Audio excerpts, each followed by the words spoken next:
রামায়ণ বিশ্বের আদি মহাকাব্য। 24,000-এরও বেশি শ্লোকে সংস্কৃত ভাষায় রামায়ণ সৃষ্টি করেন আদিকবি মহর্ষি বাল্মীকি। এই তথ্যগুলো আমাদের অনেকেরই জানা, যার বেশিরভাগটাই আমরা আমাদের দাদু, ঠাকুমা, দিদিমা এনাদের কাছ থেকে গল্পের আকারে শুনেছি। কিন্তু এখন তো গল্প পড়া বা গল্প শোনার দিন শেষ। ইবুক আর কেন্ডেলের যুগে বাচ্চারা এখন ডিজিটাল মাধ্যমেই গল্প পড়বে বা শুনবে, সেটাই স্বাভাবিক। তাই যুগের বাস্তব অগ্রগতি মেনে ভাষা ও ভবিষ্যৎ চ্যানেল ডিজিটাল মাধ্যমে আমাদের ভবিষ্যৎ প্রজন্মকে উপহার দিতে চায় আমাদের গর্বের মহাকাব্যের এক যুগোপযোগী আপাত সহজবোধ্য রূপ, যা মূল বাল্মীকি রামায়ণকেই গল্পের আকারে বলার চেষ্টা করা হয়েছে। তবে শুধু রামায়ণের গল্প নয়, রামায়ণের অনুষঙ্গে আরও যে যে পৌরাণিক চরিত্ররা এসেছেন তাদের সকলেরই চিত্রায়ন করার এখানে চেষ্টা করব। রামায়ণ লেখা হয়েছে 32 অক্ষরযুক্ত অনুষ্টুপ ছন্দে। বিশ্বের আদি মহাকাব্য।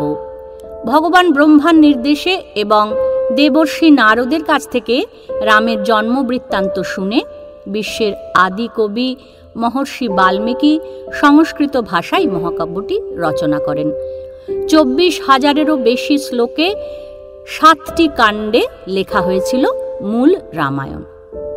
আমরা প্রথমে যার সাথে পরিচিত হব তিনি হলেন এই রামায়ণের রচয়িতা মহর্ষি বাল্মীকি।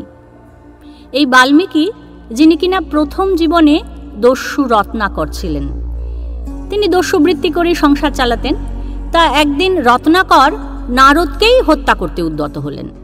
এই নারদ চরিত্রটি একটি পৌরাণিক চরিত্র। এই চরিত্রটির সাথে আমরা পরে পরিচিত হব। তখন নারদ জিজ্ঞাসা করলেন যে, আচ্ছা রত্নাকর, তুমি এই যে এইভাবে মানুষকে হত্যা করে পাপের ভাগী হচ্ছ, তা তোমার পরিবার তোমার এই পাপের ভাগী হবেন তো? সেই তোমার বাবা, মা, স্ত্রী, পুত্র, কন্যা, এরা কি তোমার এই পাপের ভাগ নিতে প্রস্তুত? সঙ্গে সঙ্গে রত্নাকরের এই চিন্তাটা মাথায় ঢুকলো এবং তিনি বাড়ি গেলেন। বাড়িতে গিয়ে সবাইকে জিজ্ঞাসা করলেন যে, আচ্ছা আমি তো তোমাদের জন্যই এই দস্যুবৃত্তি করে রোজগার করছি, তো তোমরা নিশ্চয়ই আমার পাপের ভাগ নিতে প্রস্তুত? কিন্তু না, কেউ রত্নাকরের পাপের ভাগ নিতে প্রস্তুত হলেন না। রত্নাকর আবার ফিরে এলেন নারদের কাছে। নারদ বললেন যে, এই পাপের হাত থেকে যদি তুমি মুক্তি চাও, তাহলে তোমাকে এই মুহূর্ত থেকে এই দস্যুবৃত্তি বন্ধ করতে হবে। দস্যুবৃত্তি বন্ধ করে তুমি রাম নাম জপ করো। কিন্তু রত্নাকর এত বছর ধরে দস্যুবৃত্তি করেছেন, তার মুখ দিয়ে তো রাম নাম উচ্চারণ হচ্ছে না, উচ্চারণ করতে পারছেন না। আবার নারদকে বললেন। তখন নারদ বললেন, বেশ, তুমি মরা মরা বলো, মরা মরা মরা মরা রাম। আস্তে আস্তে রত্নাকর রাম উচ্চারণ করতে পারলেন। রত্নাকর এক মনে নিষ্ঠার সঙ্গে মরা মরা নাম জপ করতে করতে রাম রাম জপ করতে লাগলেন। এইভাবে 60,000 বছর কেটে গেল। এই 60,000টা একটা রূপক হিসেবে ধরা যেতে পারে, অর্থাৎ আমরা বুঝতে পারছি যে একটি দীর্ঘ সময় নিষ্ঠা ভরে দস্যু রত্নাকর জপ করেছিলেন এবং এই এক জায়গায় বসে নিষ্ঠা ভরে জপ করতে করতে দস্যু রত্নাকর হয়ে উঠলেন ঋষি বাল্মীকি, সত্যদ্রষ্টা ঋষি। তিনি জ্ঞানলব্ধ হলেন। 60,000 বছর এইভাবে এক জায়গায় বসে নিষ্ঠা ভরে সাধনা করলেন।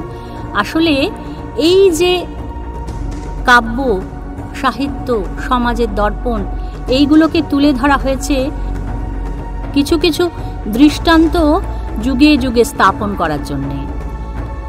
যেমন এই যে রত্নাকরের দস্যুবৃত্তি ছেড়ে নিষ্ঠা ভরে এক মনে সাধনা করলে তিনি জ্ঞানলব্ধ হলেন এবং এই জ্ঞানলব্ধ তার অর্জিত সাধনার ফল হল রামায়ণ। বল্মীক তার শরীরে বল্মিক অর্থাৎ উই পোকা, উই পোকার ঢিপিতে চাপা পড়ে গেল তার শরীর, তাই তার নাম হলো বাল্মীকি। দস্যু রত্নাকর ঋষি বাল্মীকি হলেন। এইভাবে তার সাধনালব্ধ জ্ঞান তিনি রেখে গেলেন আমাদের জন্য। নারদ ফিরে এসে তাকে রামের জন্মবৃত্তান্ত ও আরো সব কাহিনী শোনালেন। তিনি জানলেন, যেগুলো জানলেন না নারদের কাছ থেকে, সেইগুলো তিনি ধ্যানে জেনেছেন। এইবার একদিন তমসা নদীর তীরে ভরদ্বাজ মুনির সঙ্গে ঘুরতে ঘুরতে হঠাৎ এক জায়গায় বাল্মীকি দেখেন দুটি কোঁচ বক ক্রৌঞ্চ দম্পতি গাছের ডালে খেলা করছে। হঠাৎ কোথা থেকে এক ব্যাধ একটি ক্রৌঞ্চকে, মানে একটি বককে তীরে আঘাত করলো। আঘাত করাতে সে নিচে পড়ে গেল।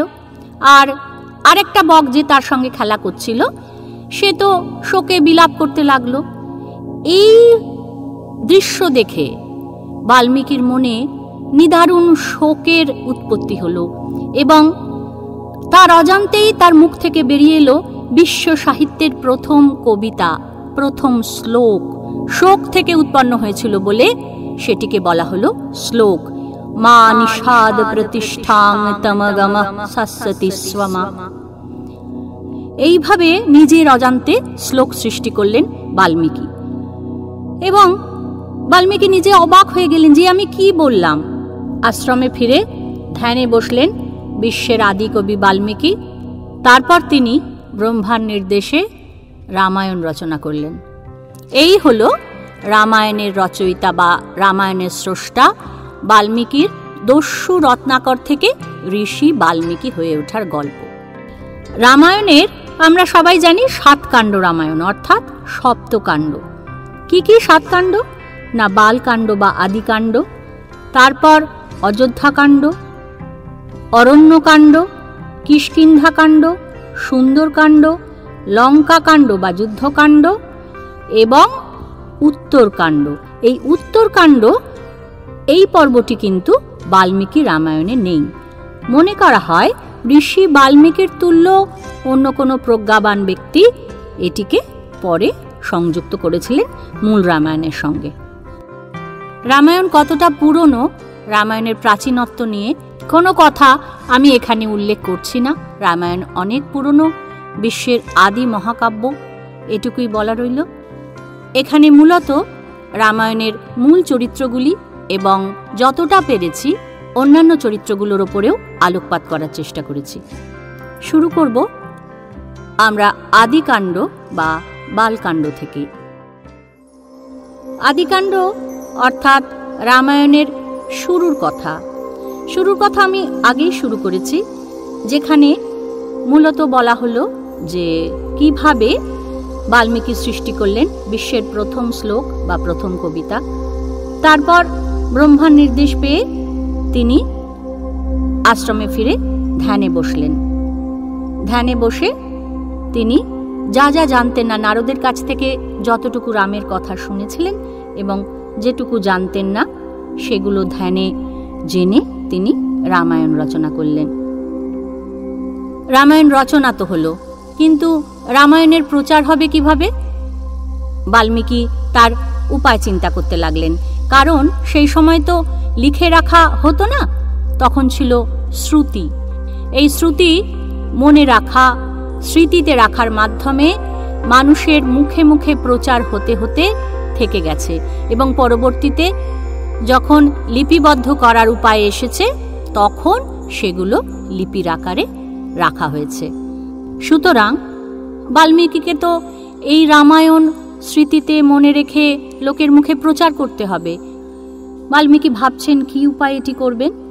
তখন তার মনে হলো তার আশ্রমে তো 2 ছোট ছোট বাচ্চা বড় হচ্ছে, লব আর কুশ। তাদেরকে বাল্মীকি শেখালেন রামায়ণ গান। লবকুশ রামায়ণ গান শিখল। তারপরে রামের অশ্বমেধ যজ্ঞের নেমন্তন্ন পেলেন বাল্মীকি। লব আর কুশকে সেখানে নিয়ে গেলেন অযোধ্যায়। 2 ভাই লব আর কুশ রামায়ণ গান গেয়ে অযোধ্যার পথে পথে মানুষজনকে শোনাতে লাগলো। রামচন্দ্রের যজ্ঞ সভায় সেই 2 ভাই এলো, রোজ একটু একটু করে গান শোনাতে লাগলো, রামায়ণ গান। রাম তো শুনে মুগ্ধ, কিন্তু রাম তখনও জানে না যে লব আর কুশ তারই ছেলে। রামও পরে জানবে, আমরাও পরে জানবো সে গল্প। যাই হোক, লব আর কুশ সেই রাম কথা সবাইকে শুনিয়ে সবার মন জয় করে নিয়েছিল। এখন যে আমরা রাম কথা বলতে চলেছি, সেই রামচন্দ্রের পবিত্র জীবন কথাই রামায়ণ। তাহলে এই রামায়ণের মূল নায়ক হলেন রামচন্দ্র। আমরা একটুখানি রামচন্দ্র সম্পর্কে আগে জানব। রামচন্দ্র কে ছিলেন? রামচন্দ্র ছিলেন অযোধ্যার রাজা দশরথের ছেলে, আর তার গর্ভধারিণী মা হলেন কৌশল্যা। রামচন্দ্রের ঠাকুরদা অজ, ঠাকুমা ইন্দুমতি। চৈত্র মাসের সৌর বৈশাখ মাস যাকে বলা হয়, সেই মাসের শুক্লা নবমী তিথিতে পুনর্বসু নক্ষত্র যোগে তিনি ভূমিষ্ঠ হয়েছিলেন। দশরথের বড় আদরের, বড় সাধের, বড় আশার ছেলে রামচন্দ্র কৌশল্যার গর্ভজাত দশরথের প্রথম পুত্র রামচন্দ্র। রাম, রাম কথার অর্থ হল which is big, bigger and larger than life. Ram নামকরণের মধ্যে দিয়ে বাল্মীকি বোঝাতে চেয়েছেন, একটি দৃষ্টান্ত স্থাপন করেছেন যে যিনি সব কিছুকেই একটি অসম্ভব উচ্চতায় নিয়ে গেছেন। আমরা যখন আস্তে আস্তে রামায়ণে শুনব রামের চরিত্র, তখন দেখতে পাব যে রামচন্দ্র দৃষ্টান্ত স্থাপনের জন্যে সমস্ত কিছুতে সাধারণ মানুষের থেকে অনেক বেশি কিছু দেখিয়ে গেছেন, অনেক বেশি কিছু। রামচন্দ্রের যদি আমরা চেহারা দেখি, রামচন্দ্রের কাঁধ উঁচু, হাত দুটো শক্তপোক্ত, আজানুলম্বিত হস্ত, অর্থাৎ হাত হাঁটু ছাড়িয়ে গেছে। সাধারণ মানুষের তো এমন হয় না। রামচন্দ্রকে বলা হতো রাজীব লোচন, অর্থাৎ তার চোখ ছিল নীল পদ্মের মতো। এই রূপ বর্ণনাতেও তিনি সাধারণকে ছাড়িয়ে গেছেন, গুণেও তাই। গুণেও তিনি সাধারণকে ছাড়িয়ে অসাধারণত্বে উপনীত হয়েছেন। বাল্মীকি সেই রামচন্দ্রের চরিত্র সৃষ্টি করেছেন, যিনি দৃষ্টান্ত ছিলেন তার গুণে, তার সত্যনিষ্ঠা, তার পিতৃসত্য পালনের জন্য মহৎ স্বার্থত্যাগ, মা কৈকেয়ীকে ক্ষমা করা, ভাইদের জন্য প্রাণ ঢালা ভালোবাসা উজাড় করে দেওয়া, এবং সর্বোপরি প্রজাদের সন্তুষ্টির জন্য দেশে শান্তি শৃঙ্খলা বজায় রাখার স্বার্থে একজন আদর্শ রাষ্ট্রনায়ক হিসেবে তার প্রাণের প্রিয়, প্রাণাধিক স্ত্রী সীতাকে তিনি ত্যাগ করলেন। রামচন্দ্র ছিলেন একপত্নীব্রতা, যেটা সে যুগে একদমই ছিল না। সে যুগে রাজা তারা বিভিন্ন মহিষী রাখতেন, এটাই প্রচলিত ছিল, কিন্তু রামচন্দ্র ছিলেন একপত্নীব্রতা। পরবর্তীকালে যজ্ঞের সময় তিনি সোনার সীতা গড়িয়েছিলেন, অন্য কাউকে তিনি গ্রহণ করেননি, কিন্তু তিনি আদর্শ স্থাপনের জন্য সেই স্ত্রী সীতাকে ত্যাগ পর্যন্ত করেছিলেন। এই অসম্ভব একটা সিদ্ধান্ত তাকে নিতে হয়েছিল। সীতা বিসর্জনের কথাও আছে উত্তরকাণ্ডে, যেটা মূল রামায়ণে নেই বলে ধরা হয়েছে। তাও এই যে বিভিন্ন সময়ে বিভিন্ন সিদ্ধান্ত তাকে নিতে হয়েছে, যা দিয়ে তার শ্রেষ্ঠত্ব প্রমাণ করার চেষ্টা করা হয়েছে, এবং শ্রেষ্ঠ মানুষ ভগবান। সেই জন্যে রামচন্দ্র হয়তো বা অবতারত্বে উপনীত হয়েছেন, তবে তিনি মানুষ হিসেবে শ্রেষ্ঠত্বের দাবি রাখেন, এটুকু বলা যায়। এই হলেন রামচন্দ্র। রামচন্দ্রের পুরো ঘটনা আমরা আরও পরে পরে জানব। রামচন্দ্রের বাবার কথা আমরা শুনলাম, তার বাবার নাম ছিল রাজা দশরথ। এই দশরথ উত্তর কোশলের রাজা ছিলেন। অযোধ্যা ছিল উত্তর কোশলের রাজধানী। সরজু নদীর তীরে অসামান্য সুন্দর নগরী অযোধ্যা। দশরথের বাবা ছিলেন অজ, অজর বাবা রঘু, রঘুর বাবা দিলীপ। এরা সবাই ছিলেন ইক্ষ্বাকু বংশের রাজা। ইক্ষ্বাকু তিনি হলেন সূর্যের নাতি, তাহলে এরা সবাই সূর্যের বংশধর। রাজা দশরথ খুব ধার্মিক ছিলেন, বীর ছিলেন। দশরথ কেন নাম হয়েছিল? না তার রথ 10 দিকে ছুটত, তার অর্থাৎ তিনি খুব বড় বীর ছিলেন, প্রজারা খুব শ্রদ্ধা করত, সবই ভালো।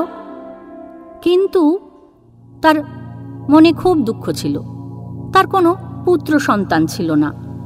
তার 3 রানী ছিল, কৌশল্যা, কৈকেয়ী, সুমিত্রা, কিন্তু তার পুত্র সন্তান ছিল না।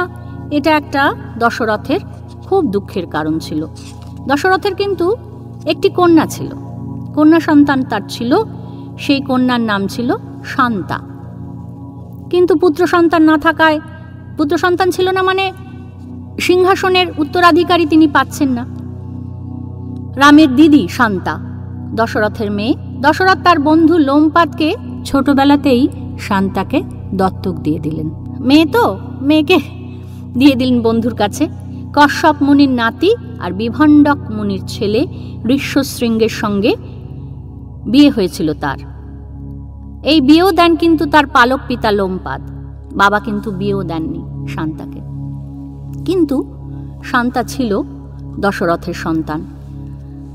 দশরথের খুব দুঃখ যে তার এত বড় সাম্রাজ্য, এত প্রজা পালক তিনি, কিন্তু তার অবর্তমানে তার প্রজাদের কে পালন করবে? তার পুত্র সন্তান নেই।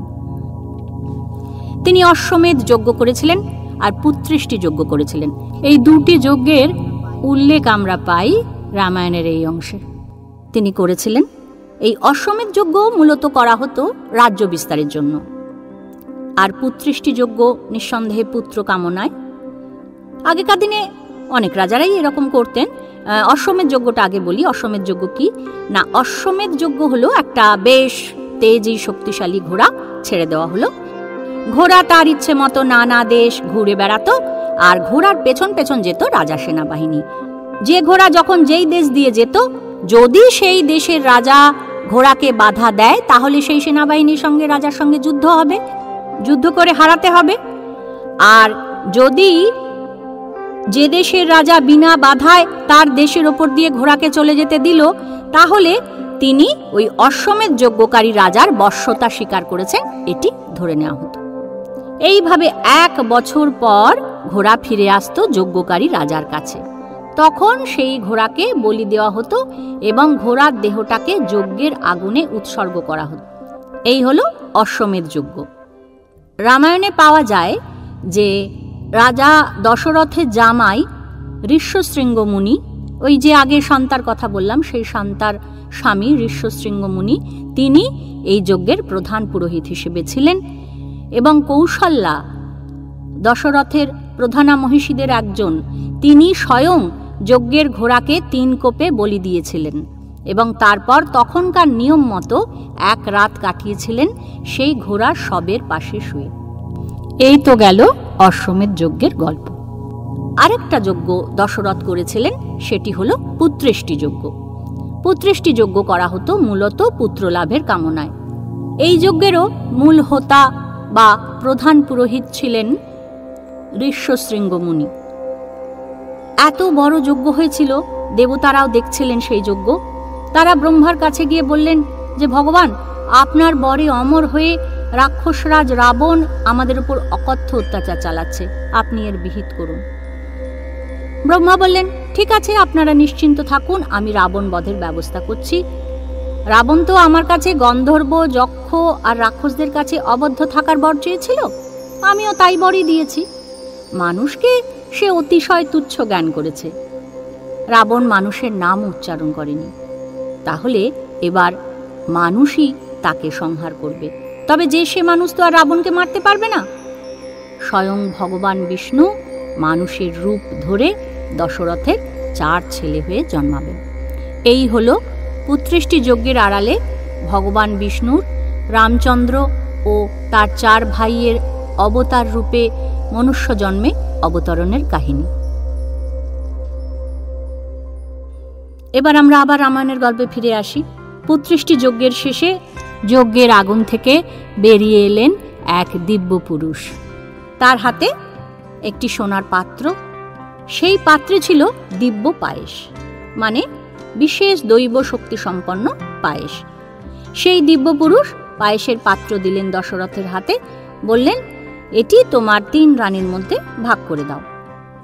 দশরথ মোট পায়েসকে সমান 2 ভাগে ভাগ করলেন। 1 ভাগ দিলেন বড় রানী কৌশল্যাকে, বাকি অর্ধেকের আবার সমান 2 ভাগ করলেন, করে 1 ভাগ দিলেন ছোট রানী সুমিত্রাকে, আবার বাকি পায়েসটা সমান 2 ভাগে ভাগ করে 1 ভাগ দিলেন মেজ রানী কৈকেয়ীকে, আবার সুমিত্রাকে দিলেন আরেক ভাগ। তাহলে কি হলো? সুমিত্রা পেলেন 2 বার, কৈকেয়ী পেলেন 1 বার, আর কৌশল্যা পেলেন 1 বার।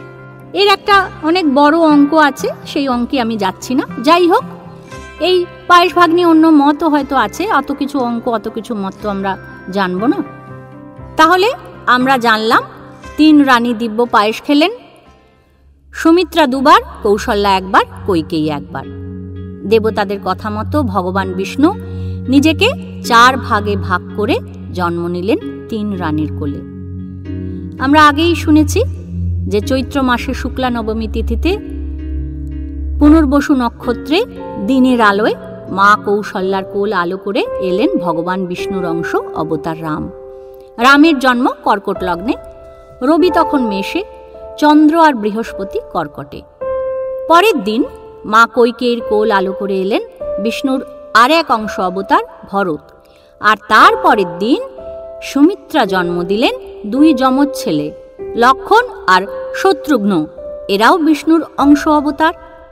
এইবার অপুত্রক রাজা দশরথ একসঙ্গে 4 ছেলেকে পেয়ে আনন্দে একেবারে আত্মহারা। খুশির জোয়ারে গা ভাসিয়ে দিল অযোধ্যা, উৎসবে মেতে উঠল অযোধ্যা নগরী। রাজা প্রজা সবাই মিলে ভীষণ আনন্দ করতে লাগলেন। এইবার দেখতে দেখতে রাম, লক্ষণ, ভরত, শত্রুঘ্ন 4 ভাই বড় হয়ে উঠল। তারা ছিল রাজার ছেলে, লেখাপড়ার সাথে সাথে তাদের অস্ত্রবিদ্যা, যুদ্ধবিদ্যা সমস্ত কিছুই তাদের শিখতে হলো, আর এই 4 ভাই সব কিছুতেই পারদর্শী হয়ে উঠল।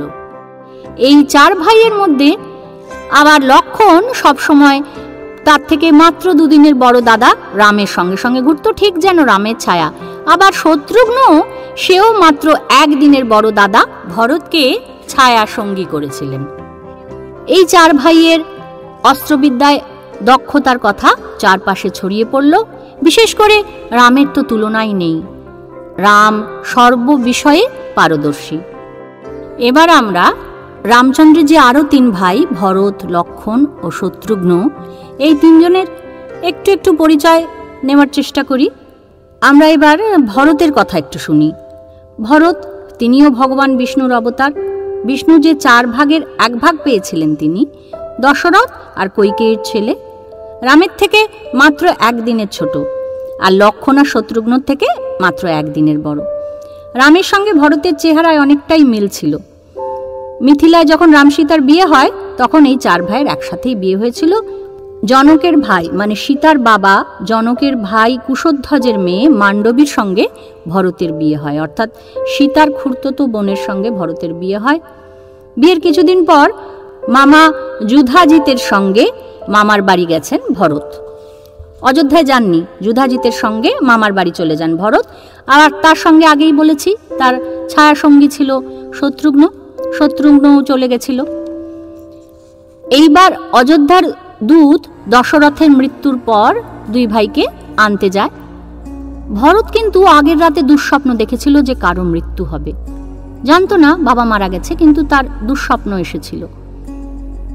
দূতরা বশিষ্ঠের নির্দেশে সব গোপন রেখেছে ভরতের কাছে, জানতে দেয়নি যে কি হয়েছে, অযোধ্যায় কি হয়েছে সেসব কিছুই জানতো না। অযোধ্যায় ফিরে ভরত যখন সব শুনল, কৈকেয়ীকে কঠোরভাবে ভৎসনা করেছেন তিনি, খুব বকাবকি করেছিলেন। কৌশল্যাও প্রথমে ভরতকে ভুল বুঝেছিলেন, পরে কৌশল্যা যখন নিজের ভুল বুঝতে পারলেন তখন ভরত বললেন আমি আর এ জীবন রাখবো না, আত্মহত্যা করব। বশিষ্ঠ, সুমন্ত্র ইত্যাদি তাকে নিরস্ত করেন, ভরতকে বাঁচালেন, বললেন যে না তুমি অমন করো না। বশিষ্ঠ ছিলেন রাজগুরু, নির্দেশ দিলেন যে না অমন করো না। শত্রুঘ্ন তিনি মন্থরাকে হত্যা করতে গেলেন, ভরত তাকে বোঝালেন যে না এইভাবে যদি আমরা কাউকে হত্যা করি, এটা যদি দাদা জানতে পারে, রামচন্দ্র যদি জানতে পারে তাহলে প্রচণ্ড অসন্তুষ্ট হবেন, না হলে তো আমিও কৈকেয়ীকে হত্যা করতাম। মানে ভরতও প্রচণ্ড ভাতৃভক্ত ছিলেন, এই কথা থেকেই বোঝা যায়। ভরত কিন্তু রামচন্দ্র বনবাসে যাওয়ার পর তাকে ফিরিয়ে আনতে চিত্রকূট পাহাড় পর্যন্ত গিয়েছিলেন। পথে নিষাদরাজ গুহ ভরতের বিশাল সৈন্যবাহিনী দেখে তাকে সন্দেহ করেছিলেন, লক্ষণও সন্দেহ করেছিলেন। ভরদ্বাজ মুনির আশ্রমে এলে ঋষি ভরদ্বাজও প্রথমে ভরতকে সন্দেহ করেন। এটা ভরতের খুবই দুর্ভাগ্যজনক, বড়ই দুর্ভাগ্য ভরতের। এই সব কাহিনীগুলোতে আমরা পরে যাব। এই চরিত্র নিষাদরাজ গুহ, এদেরকে আমরা পরে চিনব। চিত্রকূটে পৌঁছে ভরত রামের পা জড়িয়ে ধরে কান্নায় ভেঙে পড়লেন। আমরা আসলে এখানে ধরতে চাইছি যে ভরত কতটা দাদার প্রতি শ্রদ্ধাবান ছিলেন। চিত্রকূটে যখন পৌঁছলেন ভরত, তখন বাবার মৃত্যু সংবাদ নিয়ে এসছেন রামচন্দ্রের কাছে। আর ভরত বললেন যে তুমি যখন ফিরবেন না, রামচন্দ্র যখন ফিরবই না প্রতিজ্ঞা করলেন, বললেন না আমি ফিরব না। এবং ভরত দাদাকে বললেন যে তুমি যখন ফিরবে না প্রতিজ্ঞা করছো, তাহলে তোমার পাদুকা দাও। পাদুকা মানে জুতো, তুমি যে জুতোটা পরে রয়েছো সেটা আমাকে দাও, চেয়ে নিলেন। এবং প্রতিজ্ঞা করলেন যে যতদিন না রামচন্দ্র ফেরেন ততদিন মাথায় জটা নিয়ে বলকল পরে, অর্থাৎ গাছের বাকল পরে, মানে খুবই মিনিমাম একটা ড্রেস পরবেন, কোনো ভালো জামা কাপড় পরবেন না, ফলমূল খেয়ে এই পাদুকাকে সিংহাসনে বসিয়ে নগরের বাইরে রামচন্দ্রের জন্য অপেক্ষা করব। তিনিও কিন্তু দেখালেন ভাতৃভক্তির পরাকাষ্ঠা ভরত। এখানে আসলে এই যে রামায়ণের সৃষ্ট চরিত্রগুলো সবাইকে দেখিয়েছেন যে যার মতন একটি বিশেষ উচ্চতায় উন্নীত হয়েছেন। ভরতকেও আমরা তাই পাই, এবং তাই করেছিলেন। রামচন্দ্রের বনবাসের শেষে ভরত নন্দীগ্রামে তাকে বিপুল সম্বর্ধনা দেন এবং সেই রামের পাদুকা পরিয়ে দেন রামের পায়ে, এবং রামচন্দ্রকে ফিরিয়ে দিলেন রাজসিংহাসন।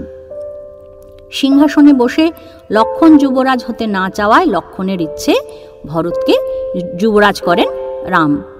রামচন্দ্র ইচ্ছা প্রকাশ করেছিলেন রাজস্বীয় যজ্ঞ করার জন্যে, কিন্তু না, ভরত তাকে অনুরোধ করেন যে অহেতুক প্রাণনাশ হবে, রাজস্বীয় যজ্ঞ আমরা করব না। ভরতের দুই পুত্র ছিল, তক্ষ আর পুষ্কল। গন্ধর্ব দেশ জয় করে তাকে দুভাগে ভাগ করে তিনি তার দুই ছেলের মধ্যে ভাগ করে দিয়েছিলেন। রামচন্দ্র ভরতকে সিংহাসনে বসিয়ে সরযূতে আত্মোৎসর্গ করতে চাইলেন। ভরত সিংহাসনকে তুচ্ছ জ্ঞান করে, যে সিংহাসন আগলে তিনি এত বছর ছিলেন, সেই সিংহাসনকে তুচ্ছ জ্ঞান করে রামের সঙ্গেই সরযূর জলে ভবলীলা সাঙ্গ করেন।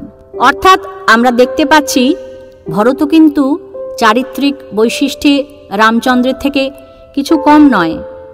মাত্র একদিনের বড় দাদা, তার অনুগত থেকেছেন তিনি চিরকাল। সত্যনিষ্ঠা, ধার্মিক, এই সমস্ত গুণগুলো ভরতেরও কোনো অংশে কম ছিল না। ৬৯ বছর ১ মাস ১৯ দিন বেঁচেছিলেন ভরত। এই দীর্ঘ জীবন খুব একটা কম দিন নয়। এই দীর্ঘ জীবনে তিনি কিন্তু আত্মত্যাগ, বিরল এক আত্মত্যাগের পরাকাষ্ঠা হয়ে রামায়ণের এক বিশিষ্ট চরিত্র হয়েছেন। এবার আমরা লক্ষণের চরিত্রের দিকে যাই। লক্ষণ কেমন ছিলেন?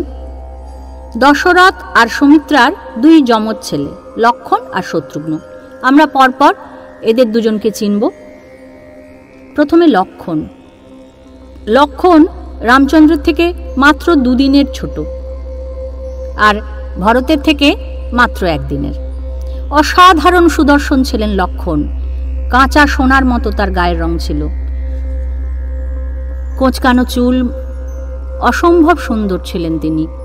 রাম যদি কায়া হয়, লক্ষণ তবে তার ছায়া, ছোটবেলা থেকেই। বিশ্বামিত্র মুনির আশ্রমে যখন গেলেন রাক্ষসদের উৎপাত বন্ধ করতে, রামের সঙ্গে কে গেলেন? লক্ষণ।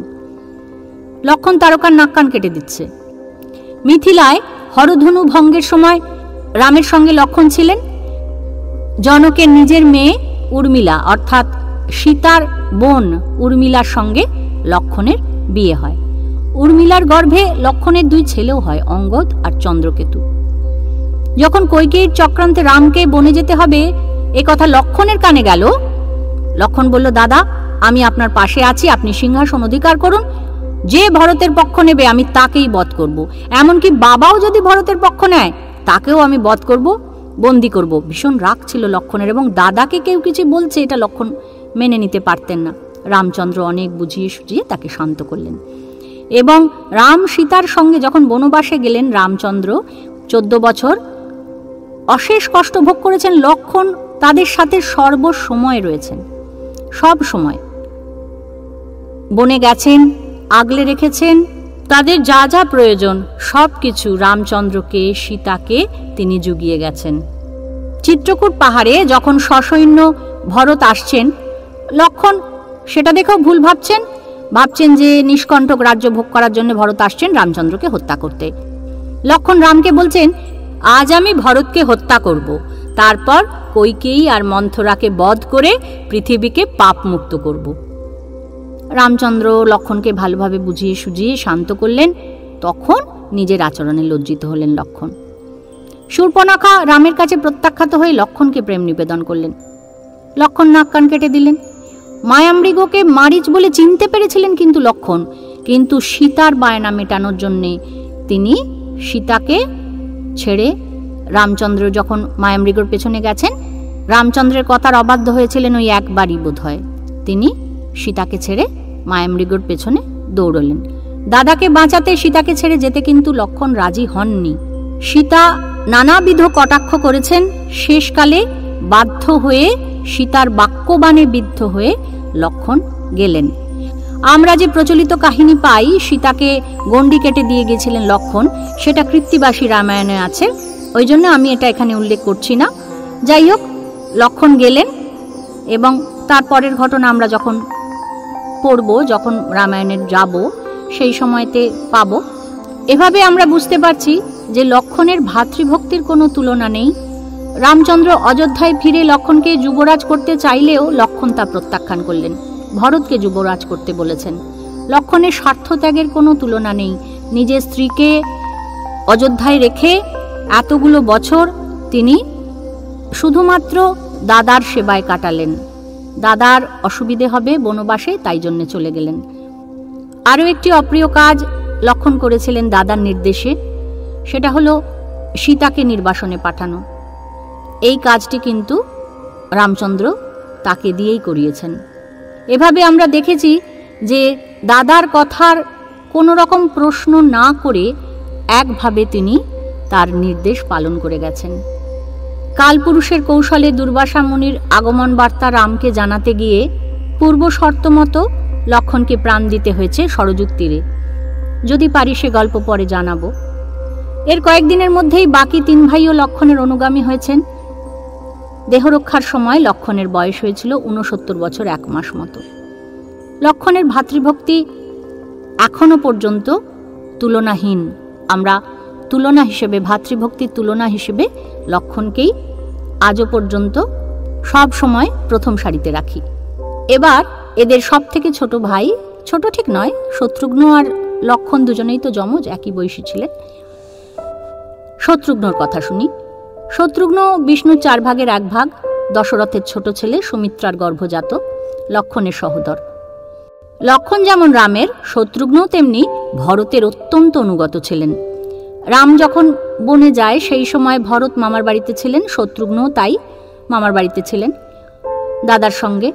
তারপর যখন ফিরে এলেন, অযোধ্যায় এসে সব শুনলেন, রাগে উন্মত্ত হয়ে উঠলেন শত্রুঘ্ন। ভরত যদি বাধা না দিত সেই সময়, তাহলে তিনি মন্থরাকে মেরেই ফেলতেন।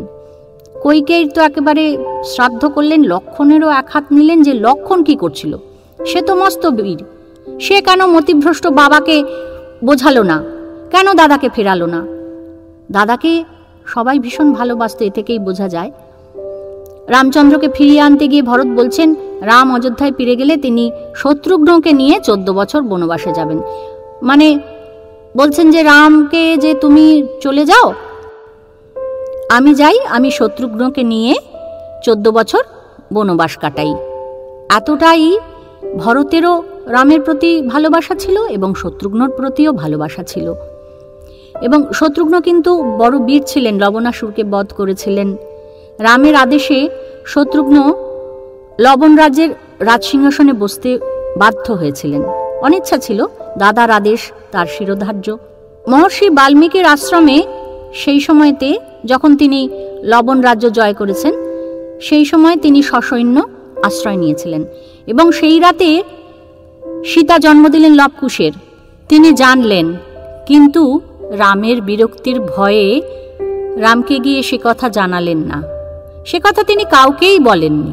অসামান্য ছিল তার সংযম, অসামান্য ছিল তার রাম আর ভরতের প্রতি ভক্তি, শ্রদ্ধা, আনুগত্য। এই যে দাদার প্রতি অসম্ভব শ্রদ্ধা, এটা কিন্তু রামায়ণের এক অদ্ভুত শিক্ষা, বারে বারে আমরা দেখেছি।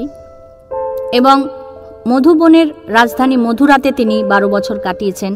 রামকে দেখার জন্য যখন ছুটে এলেন শত্রুঘ্ন, সেই সময় পথে রামায়ণের গান শুনছে বাল্মীকির আশ্রমে, কিন্তু রামের আদেশে মাত্র 7 দিন ছিলেন, থেকে আবার তিনি ফিরে গেলেন। শত্রুঘ্নর বিয়ে হয়েছিল সীতার খুড়তুতো বোন শ্রুতকীর্তির সঙ্গে। তার 2 ছেলে ছিল, সুবাহু আর শত্রুঘাতী। তাদেরকে রাজ্য ভাগ করে দিয়ে অযোধ্যায় এসে তিনি রামচন্দ্রের সঙ্গে সরযূর জলে নেমে, অন্যান্য 3 ভাই যেমন হয়েছে তেমনি সরযূর জলে নেমে তার ভবলীলা সাঙ্গ করেন, রামচন্দ্রের মতোই। এই যে 4 ভাই আমরা দেখলাম, এই 4 ভাইয়ের মধ্যে শত্রুঘ্ন একটু আড়ালে ছিলেন, একটু আড়ালে, কিন্তু কোনো অংশে কম ছিলেন না। বিদ্যা, বুদ্ধি, বীরত্ব কিছুতেই কিন্তু তিনি কম ছিলেন না। অসামান্য সংযমী ছিলেন। এই সংযম কিন্তু তিনি দেখিয়েছেন বারে বারে, যে ভক্তি, শ্রদ্ধা, আনুগত্য এবং অসম্ভব সংযম। তিনি জানলেন যে সীতা লবকুশকে জন্ম দিয়েছে, কিন্তু তিনি বললেন না। কেন না, পাছে রাম বিরক্ত হয়। এই যে দাদার প্রতি ভক্তি, শ্রদ্ধা, আনুগত্য এবং এই অসম্ভব সংযম, এইগুলো এই রামায়ণ থেকে আমরা বারে বারে চরিত্রগুলো থেকে দেখতে পাই। রামায়ণের যে মূল চরিত্র রাম, তার সম্পর্কে একটুখানি ধারণা হলো আমাদের। আর তার যে আরও 3 ভাই, ভরত, লক্ষ্মণ, শত্রুঘ্ন, এদের চরিত্রগুলোকে একটু একটু করে চিনলাম। এইবার সেই 4 ভাই বড় হলো, লেখাপড়ার সঙ্গে সঙ্গে আগেই বলেছি যে তারা অস্ত্রবিদ্যা, রাজনীতি সব কিছুতেই পারদর্শী হয়ে উঠল। এই সময়ে তাদের সুখ্যাতি, বিশেষ করে রামের কথা তো চারিদিকে ছড়িয়ে পড়েছে। এবার একদিন রাজা দশরথ তার মন্ত্রী, পুরোহিত এদের নিয়ে রাজসভায় রয়েছেন। ছেলেরা বড় হচ্ছে, তাদের বিয়ের ব্যবস্থা করতে হবে, এই সমস্ত আলোচনা হচ্ছে আর কি। কত বড় না, 12 বছর, 12-13 বছর, সেই সময় তো 12-13 বছরেই বিয়েটি হতো। তো সেই সব আলোচনা হচ্ছে। এই সময় মহামুনি বিশ্বামিত্র এসেছেন রাজদর্শনে। খবর এলো রাজার কাছে। এমন হতো সেই সময়, মুনি ঋষিরা প্রয়োজন পড়লেই রাজদর্শনে যেতেন। দশরথ বুঝতে পারলেন যে রাজদর্শনে এসেছেন ব্রহ্মর্ষি বিশ্বামিত্র, এর পেছনে নিশ্চয়ই কোনো উদ্দেশ্য আছে। মহামুনি বিশ্বামিত্র এসেছেন, ছুটে গেলেন দশরথ, মুনির পাদবন্দনা করলেন, বললেন, আপনি এসেছেন, আমার কি সৌভাগ্য, বলুন, আদেশ করুন আমাকে কি পালন করতে হবে। আপনি যা আদেশ করবেন আমি খুশি হয়ে তাই পালন করব। দশরথের কথায় খুশি হয়ে বিশ্বামিত্র বললেন, মহারাজ, আমি এক যজ্ঞ শুরু করেছি, কিন্তু মারীচ আর সুবাহু নামে 2 রাক্ষস আমার যজ্ঞ বারবার পণ্ড করে দিচ্ছে। যজ্ঞের বেদির ওপর রক্ত মাংস ছিটিয়ে দিচ্ছে। এটা আমার পক্ষে ভীষণ ভীষণ অসুবিধাজনক। আমি কিছুতেই তাদের সামলাতে পারছি না। আমি তাদের শাপ দিতেই পারতাম, কিন্তু যজ্ঞের সময় তো শাপ দিতে নেই, তাই সব মুখ বুজে সহ্য করছি। দশরথ জোর হাত করে বললেন যে, আপনি কি করতে বলেন আমাকে মুনিবর? বিশ্বামিত্র বললেন, আমি রামকে চাই। রামকে? আকাশ ভেঙে পড়ল দশরথের মাথায়। একটা হুইটুকু বাচ্চা ছেলে। বিশ্বামিত্র বললেন, বেশি দিন নয়, মাত্র 10 রাতের জন্য। সেই পারবে রাক্ষসদের সমূলে বিনাশ করতে। দশরথ প্রচন্ড ভয় পেয়ে গেলেন, ঘাবড়ে গেলেন। বলে, রাম তো নিতান্ত বালক, যুদ্ধ টুদ্ধ কখনো করেনি, আর রাক্ষসরা সব ভয়ঙ্কর যোদ্ধা, রাম একা পারবে কেন তাদের সঙ্গে? আপনি আদেশ করুন, আমি যাই, সসৈন্য যাব আমি। দেখুন, আমি এত বড় রাজা। বিশ্বামিত্র রাজি নয়, ভীষণ রেগে গেলেন। আর দশরথ তো খুব স্বাভাবিক, ভয় তো পাবেই না। এত সাধ্য সাধনা করে ছেলে পেয়েছে, যজ্ঞ করে 4টে ছেলে পেয়েছে, আর 4 ছেলের মধ্যে রামচন্দ্রই তার সব থেকে প্রিয়। আর বিশ্বামিত্র এসে বলছেন কি না, আমার রামকে চাই। খুব মুশকিল। বিশ্বামিত্র তো খুব রেগে গেলেন, বললেন ছি ছি ছি, প্রতিশ্রুতি দিলে তুমি একটু আগে, প্রতিশ্রুতি দিয়ে এখন ফিরিয়ে নিচ্ছ। দশরথের কুল পুরোহিত বশিষ্ঠ বিশ্বামিত্রকে খুব ভালো চিনতেন।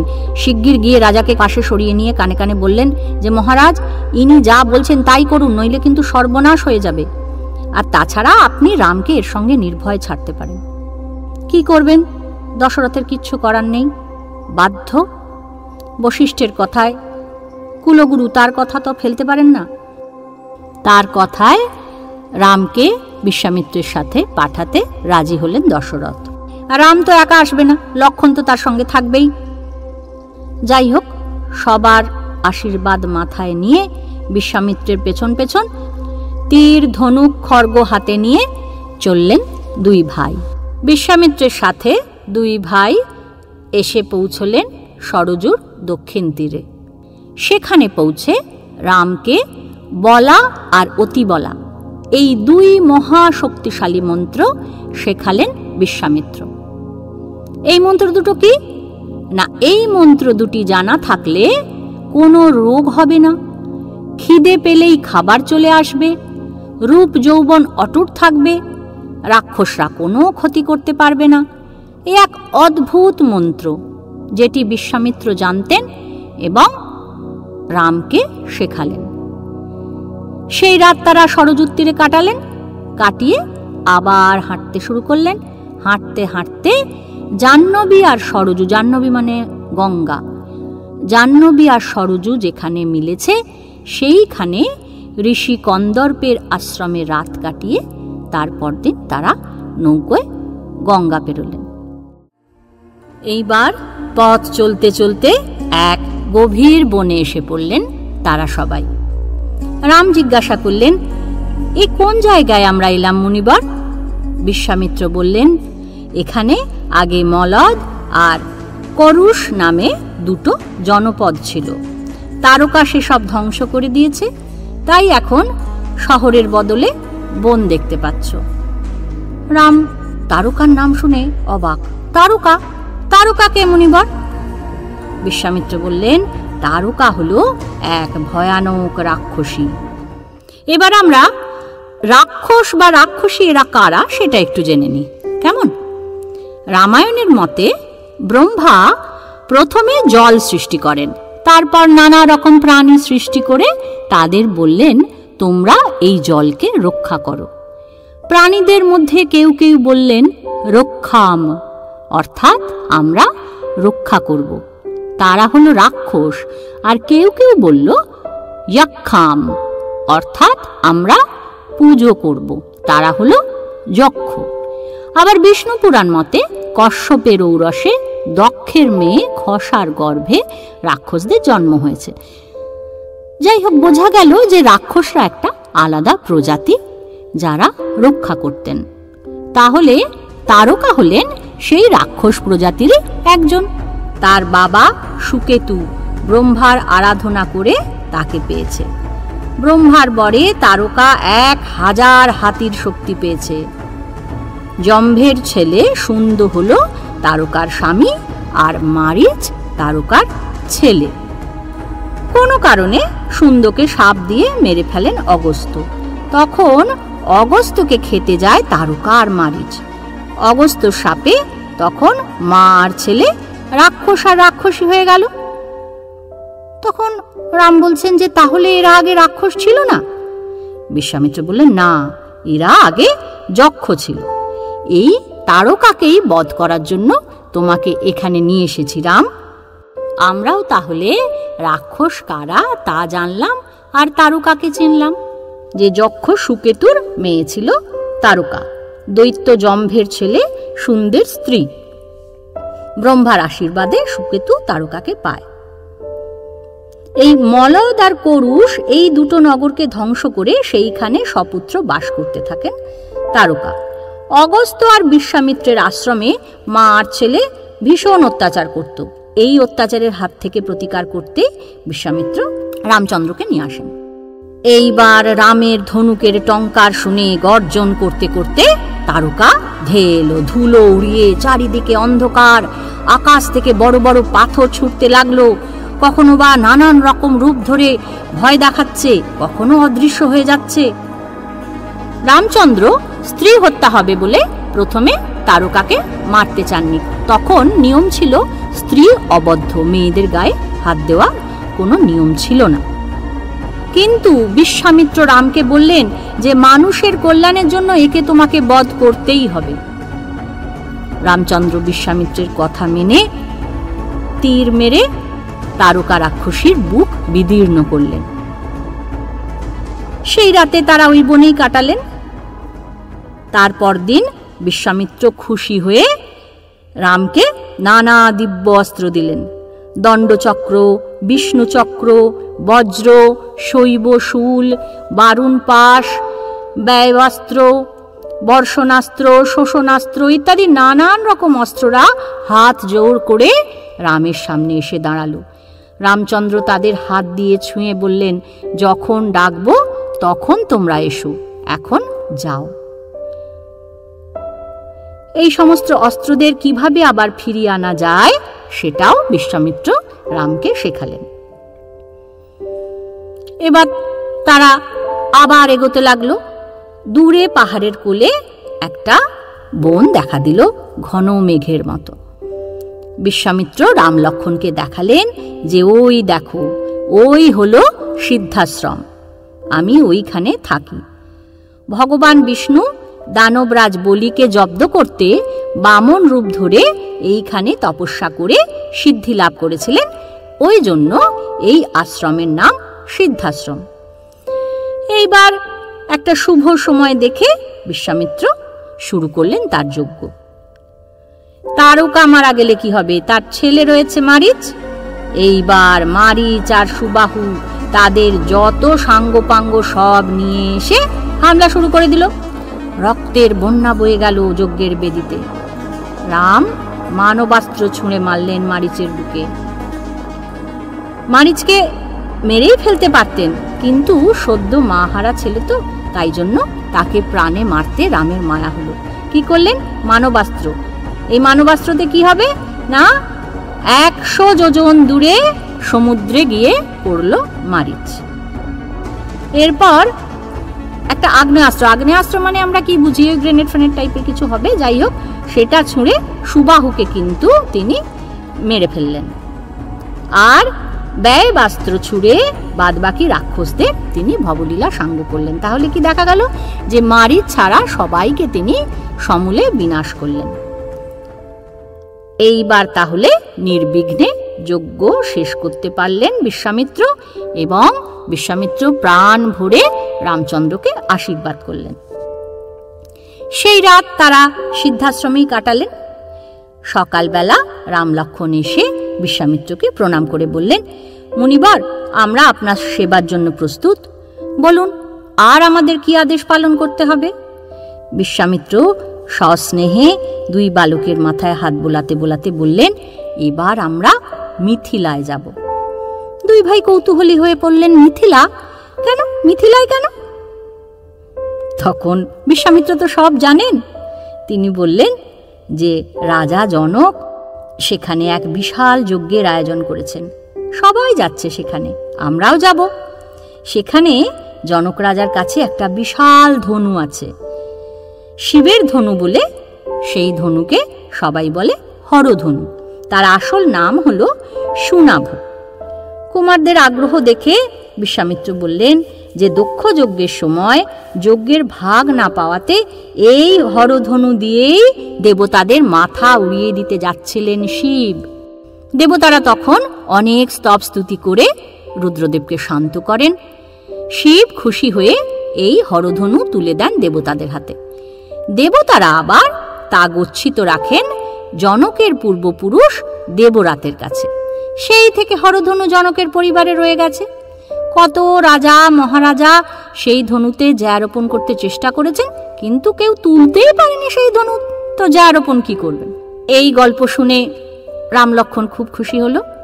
তারা সোন নদীর ধারে গিরিব্রজে এসে দাঁড়ালেন।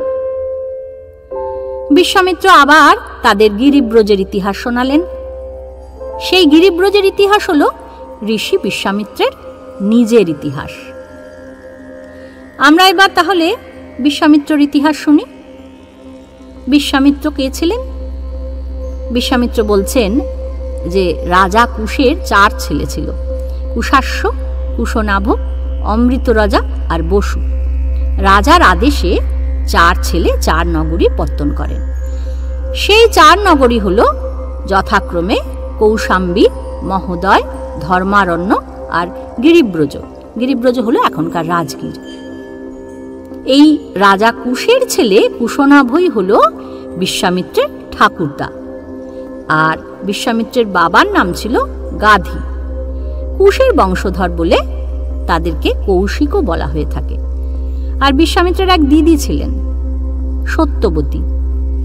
তার স্বামী ঋচিক সশরীরে স্বর্গে যাওয়ার পর থেকেই আমার দিদি কৌশিকী নদী হয়ে হিমালয়ের কোলেই থাকেন। বিশ্বামিত্র বললেন রাম লক্ষ্মণকে, আমিও দিদির কাছেই থাকি। আমি সিদ্ধাশ্রমে গিয়েছিলাম সিদ্ধি লাভ করতে।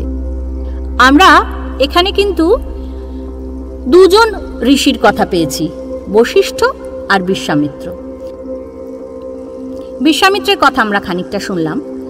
আর রামের কুলগুরু বশিষ্ঠের সঙ্গে বিশ্বামিত্রের কিন্তু ছিল আদায় কাঁচকলার সম্পর্ক। বিশ্বামিত্রের 100 ছেলেকে হত্যা করেন বশিষ্ঠ। এই 100 ছেলেকে কলাশ্মপাদের পেটে যেতে হয় ওই বিশ্বামিত্রের কৌশলে। বশিষ্ঠ আর বিশ্বামিত্র দুজনেই রাজা সুদাসের পুরোহিত ছিলেন। ওই পুরোহিত থাকাকালীনই যত ঝগড়া সূত্রপাত।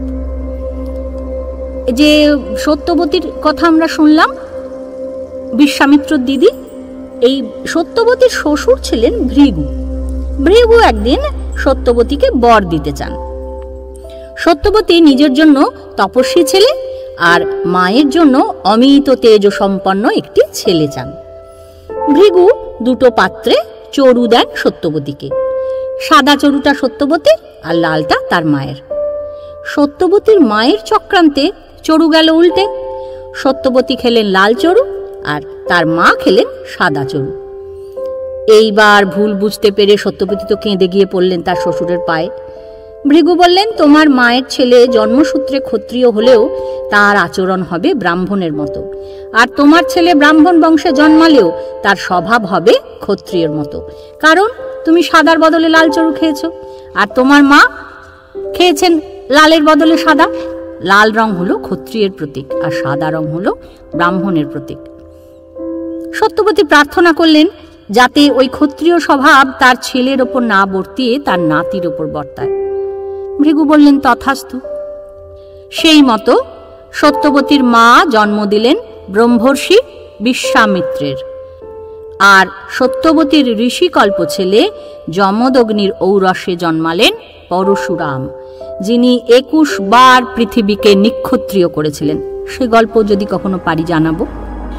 একবার মৃগয়ায় বেরিয়ে বিশ্বামিত্র বশিষ্ঠের আশ্রমে অতিথি হন। বশিষ্ঠ তার কামধেনু নন্দিনীর বিশেষ ক্ষমতায় তাদের সবাইকে সেবা করেন।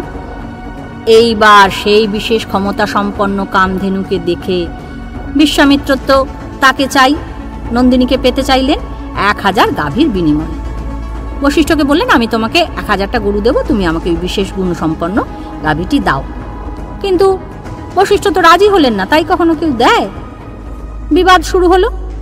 বশিষ্ঠর আদেশে নন্দিনী নিজের দেহ থেকে অসংখ্য সেনা সৃষ্টি করলেন, করে বিশ্বামিত্রের শতপুত্রকে বধ করলেন। পরাজিত বিশ্বামিত্র নানা দৈব অস্ত্র প্রয়োগ করলেন। বশিষ্ঠ তার ব্রহ্মদণ্ডের সাহায্যে সব ব্যর্থ করে দিলেন। এইবার তখন বিশ্বামিত্র বুঝলেন যে এই ক্ষত্রিয়র বল, গায়ের জোর, এতে কোনো লাভ নেই। ব্রহ্মবলই বল, ক্ষত্রিয় বলকে ধিক। এই কথা বুঝতে পেরে বিশ্বামিত্র প্রতিজ্ঞা করলেন যে তিনি তপস্যার জোরে ব্রাহ্মণত্ব প্রাপ্ত হবেন, ব্রহ্মবিদ্যা অর্জন করবেন। এই কথা বলে বিশ্বামিত্র তপস্যায় গেলেন। তপস্যা করে তিনি ব্রহ্মবিদ্যা লাভ করবেন এবং তিনি ব্রাহ্মণত্ব অর্জন করবেন, এই ছিল তার অভিপ্রায়। ব্রহ্মার বরে তিনি রাজর্ষি হন, কিন্তু তাতে তুষ্ট না হয়ে আরো কঠোর তপস্যা করতে থাকেন। ইক্ষ্বাকু বংশের রাজা ত্রিশঙ্কু সশরীরে স্বর্গে যেতে চায়, সেই জন্য বশিষ্ঠ আর তার 100 ছেলের সাহায্য তিনি চান। রাজা ত্রিশঙ্কু বশিষ্ঠ আর তার 100 ছেলের সাহায্য চাইলেন, কিন্তু ত্রিশঙ্কু হতাশ হলেন। তখন তিনি বশিষ্ঠর কাছে না কিছু পেয়ে বিশ্বামিত্রের শরণাপন্ন হলেন। বিশ্বামিত্র তখন নিজের যোগলব্ধ শক্তিতে ত্রিশঙ্কুকে স্বর্গে পাঠালেন। কিন্তু ইন্দ্র আর অন্যান্য দেবতারা তাদের স্বর্গে ঢুকতে দেবে কেন? পাঠিয়ে দিলেন হেড মুন্ড করে মরতে। বিশ্বামিত্র ত্রিশঙ্কুকে শূন্যে রাখলেন, দ্বিতীয় একখানা স্বর্গ তৈরি করলেন, করে ত্রিশঙ্কুকে সেইখানে শূন্যে মাঝামাঝি, ওই জন্য কথায় আমরা বলি ত্রিশঙ্কুর মতো ঝুলে থাকা, অর্থাৎ তিনি স্বর্গেও যেতে পারলেন না, মরতেও আসলেন না, মাঝামাঝি একটা জায়গায় বিশ্বামিত্র তাকে স্বর্গ তৈরি করে রেখে দিলেন। দেবতারা তো বিশ্বামিত্রের এই অসম্ভব ক্ষমতায় ভয় পেয়ে গেলেন। ভয় পেয়ে বিশ্বামিত্রের সঙ্গে সন্ধি করলেন। বলে ঠিক আছে, তাহলে ত্রিশঙ্কু দেবতার মর্যাদা পেয়ে শূন্যেই বিচরণ করবেন, একে ঢুকতে আমরা দিচ্ছি না, কিন্তু মর্যাদা দিচ্ছি, নক্ষত্ররা অনুসরণ করবেন ত্রিশঙ্কুকে। বিশ্বামিত্র আরো গভীর তপস্যা, আরো কঠোর তপস্যার জন্য পুষ্করে গেলেন। তখন রাজা অম্বরীশ একটা যজ্ঞ করছিলেন। ইন্দ্র করলেন কি, সেই যজ্ঞের পশু চুরি করলেন। প্রায়শ্চিত্ত স্বরূপ নরবলির ব্যবস্থা করতে বললেন পুরোহিত। এইবার নরবলির লোক কোথায় পাওয়া যায়? পাওয়া গেল সুনশ্বেপকে। সুনশ্বেপকে তিনি ছিলেন ঋচিকের মেজ ছেলে, অর্থাৎ বিশ্বামিত্রর ভাগ্নে, পরশুরামের কাকা। অম্বরীশ সুনশ্বেপকে নিয়ে যাওয়ার পথে বিশ্বামিত্রের আশ্রমে এলেন। বিশ্বামিত্র সুনশ্বেপকে অগ্নির স্তব করতে বললেন। বিশ্বামিত্র সুনশ্বেপকে পোষ্যপুত্র হিসেবে গ্রহণ করলেন। বিশ্বামিত্রের কঠোর তপস্যায় সন্তুষ্ট হয়ে ব্রহ্মা তাকে ঋষি আখ্যা দিলেন। তাতেও তৃপ্ত হলেন না বিশ্বামিত্র, আরো কঠোর তপস্যা করতে শুরু করলেন। এই কঠোর তপস্যায় তো ইন্দ্র ভয় পেয়ে গেল যে আমার আসন টলমল হয়ে যাবে। তখন ইন্দ্র কি করলেন? বিশ্বামিত্রের তপস্যা ভঙ্গের জন্য পুষ্করে পাঠান স্বর্গের দাগ সাইটে সুন্দরী অপ্সরা মেনকাকে। মেনকা রূপে মোহিত হয়ে বিশ্বামিত্র 10 বছর মেনকার সঙ্গে কাটান। জন্ম হলো শকুন্তলার। হঠাৎ চৈতন্য হলো বিশ্বামিত্রের, এ কি করছেন তিনি? তড়িঘড়ি মেনকাকে ত্যাগ করে হিমালয়ের কৌশিকী নদীর তীরে গিয়ে তপস্যা করতে শুরু করেন। শিশুকন্যাকে মালিনী নদীর তীরে ফেলে রেখে ইন্দ্রের সভায় ফিরে গেলেন মেনকা। একটি শকুন্ত অর্থাৎ পাখি এসে ওই শিশুকন্যাটিকে রক্ষা করেন। পরে মহর্ষি কণ্য শকুন্তলাকে তুলে পালন করেন। কৌশিকী নদীর তীরে তপস্যায় বিশ্বামিত্র ব্রহ্মার বরে মহর্ষি পদ পান। কিন্তু ব্রহ্মা সেই সঙ্গে এও বলে দেন যে পূর্ণ সিদ্ধি লাভ করতে হলে তাকে কাম জয় করতেই হবে। তার কামের বিনাশ কিন্তু এখনো হয়নি, সুতরাং আবার তপস্যা। এবার দেবতারা পাঠালেন স্বর্গের আর এক নামজাদা অপ্সরা রম্ভাকে। বিশ্বামিত্র সাপ দিয়ে রম্ভাকে পাষাণ করে দিলেন, কিন্তু এই সাপ দিতে গিয়ে তো তার ক্রোধ উৎপন্ন হলো। তপস্যায় তো ক্রোধ হওয়াও চলবে না, কাজেই আবার তপস্যা, আরো কঠিন তপস্যা। এইবার কিন্তু আর কেউ তাকে আটকাতে পারলেন না। ব্রহ্মা তাকে ব্রাহ্মণত্ব দিলেন। অবশেষে ব্রাহ্মণত্ব পেলেন বিশ্বামিত্র। এই হলো বিশ্বামিত্রের তপস্যার বলে ব্রাহ্মণত্ব অর্জন করার কাহিনী। মার্কণ্ডেয় পুরাণ মতে বশিষ্ঠ আর বিশ্বামিত্র পরস্পরকে শাপ দেওয়ায় দুজনেই পাখি হয়ে পরস্পরকে আক্রমণ করেন। তখন ব্রহ্মার মধ্যস্থতায় এদের মধ্যে বন্ধুত্ব হয়। এবার আমরা ঋষি বশিষ্ঠের কথা শুনি। ঋষি বশিষ্ঠ 10 প্রজাপতির এক প্রজাপতি। তার জন্মের 2টি মত আছে। একমতে মিত্রাবরুণের মিত্রের ঔরসে স্বর্গের অপ্সরা উর্বশীর গর্ভে বশিষ্ঠর জন্ম হয়। বরুণের ঔরসে উর্বশীর গর্ভে জন্মান অগস্ত্য। আর হরিবংশ মতে বশিষ্ঠ ব্রহ্মার 7 মানসপুত্রের একজন। ওই জন্য কখনো কখনো কোনো পুরাণে তাকে সপ্তঋষির এক ঋষি বলা হয়েছে। সূর্য বংশের কুলগুরু এবং পুরোহিত ছিলেন তিনি। বশিষ্ঠের স্ত্রী ছিলেন অরুন্ধতী। এই অরুন্ধতীর গর্ভে শক্তি নামে এক ছেলে হয় তার। শক্তির ঔরসে এবং অদৃশ্যন্তীর গর্ভে জন্ম হয় পরাশরের। আর এই পরাশর সত্যবতীর গর্ভে, কুমারী অবস্থায় সত্যবতীর গর্ভে জন্ম দেন মহর্ষি কৃষ্ণদ্বৈপায়ন বেদব্যাসের, যিনি কিনা মহাভারত লিখেছিলেন, মহাভারতের স্রষ্টা। বশিষ্ঠ রামকে রামায়ণ শুনিয়েছিলেন।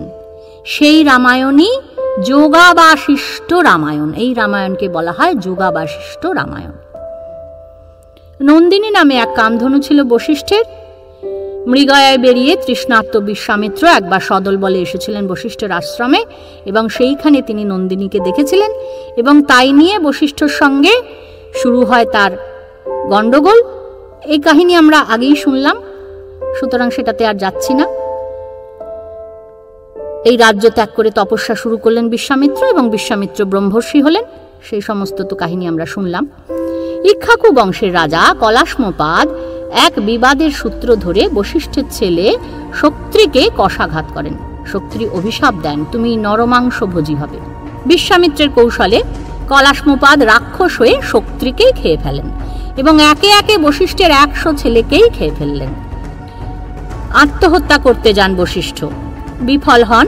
নানা দেশ ঘুরে বাড়ি ফেরার পথে পেছন থেকে বেদ পাঠ শুনতে পান। আরে, এ যে আমারই পুত্র শক্তির স্ত্রী অদৃশ্যন্তী, সে গর্ভবতী, তারই গর্ভস্থ সন্তান গর্ভ থেকে বেদ পাঠ করছে। অদ্ভুত বিস্ময়। পথে আবার রাক্ষসরূপী কলাস্মপাদ আক্রমণ করলেন বশিষ্ঠকে। বশিষ্ঠের কৃপায় কলাস্মপাদ আবার ফিরে পেলেন মানুষের চেহারা, আর একবারে অস্মক নামে এক ছেলে পেলেন। বিষ্ণু পুরাণে আছে বশিষ্ঠ নিমির সাপ থেকে মুক্তি পেতে ব্রহ্মার বরে উর্বশীর গর্ভে জন্ম নেন। আর মার্কেন্ডীয় পুরাণ বলছে বশিষ্ঠ ছিলেন রাজা হরিশ্চন্দ্রের কুলপুরোহিত। হরিশ্চন্দ্রের দুর্ভাগ্যের জন্য বিশ্বামিত্রকে দায়ী করে তাকে বক পাখিতে পরিণত করেন বশিষ্ঠ। বিশ্বামিত্র বশিষ্ঠকে পাখি করে দিলেন। ব্যাস, এইবার দুই পাখিতে লড়াই লাগলো। ভয়ঙ্কর লড়াই, এত যে পৃথিবী ধ্বংস হওয়ার উপক্রম। তখন ব্রহ্মা দুজনকেই মানুষের শরীর ফিরিয়ে দিলেন, আর সন্ধি হলো এই দুই ঋষির। এই আমরা জানলাম ঋষি বিশ্বামিত্র আর ঋষি বশিষ্ঠের কথা। আমরা কিছু নতুন নাম আজকে পেলাম। মহর্ষি ভৃগু, সুনশেপ, এদেরকেও আমরা চিনব আস্তে আস্তে। পরে পরে রামায়ণের গল্প শুনতে শুনতে এদের গল্পও আমরা শুনব। এবার আমরা ফিরে যাব সেই সোন নদীর ধারে, গিরিব্রজে, যেখানে বিশ্বামিত্র শোনাচ্ছিলেন রাম লক্ষ্মণকে গিরিব্রজের ইতিহাস। সেই ইতিহাস শুনতে শুনতে দুপুর গড়িয়ে গেল। তারা এসে পৌঁছলেন জাহ্নবীর তীরে। সেখানে স্নান তর্পণ সেরে খাওয়া দাওয়ার পর রাম লক্ষ্মণ দুই ভাই বিশ্বামিত্রের কাছে বায়না ধরলেন যে গঙ্গার মর্তে আসার কাহিনী এবার তাদের শোনাতে হবে। তাহলে আমরাও রাম লক্ষ্মণের সঙ্গে শুনব গঙ্গা কি করে মর্তে এলো, গঙ্গার জন্ম, সগর রাজা 60,000 ছেলেকে কপিল মুনির ভস্ম করে দেওয়া, এই সব আমরা আস্তে আস্তে শুনি। তাহলে গঙ্গাকে মর্তে নিয়ে এসেছিলেন রাজা ভগীরথ। ভগীরথ হলেন ইক্ষ্বাকু বংশের রাজা, এই রামচন্দ্রের পূর্বপুরুষ, দিলীপ এবং সুদক্ষিণার ছেলে। রঘু বংশের প্রতিষ্ঠাতা, রঘুর ভাই, দশরথের বাবা অজর কাকা। ছোটবেলায় দুর্বল হাড়ের জন্য ভগীরথের চেহারা ছিল একটা মাংসপিণ্ডের মতো, সোজা হয়ে দাঁড়াতে পারতেন না। একদিন অষ্টাবক্র মুনিকে সম্মান দিতে গিয়ে ভগীরথ কোনো রকমে বেঁকে দাঁড়াবার চেষ্টা করলেন।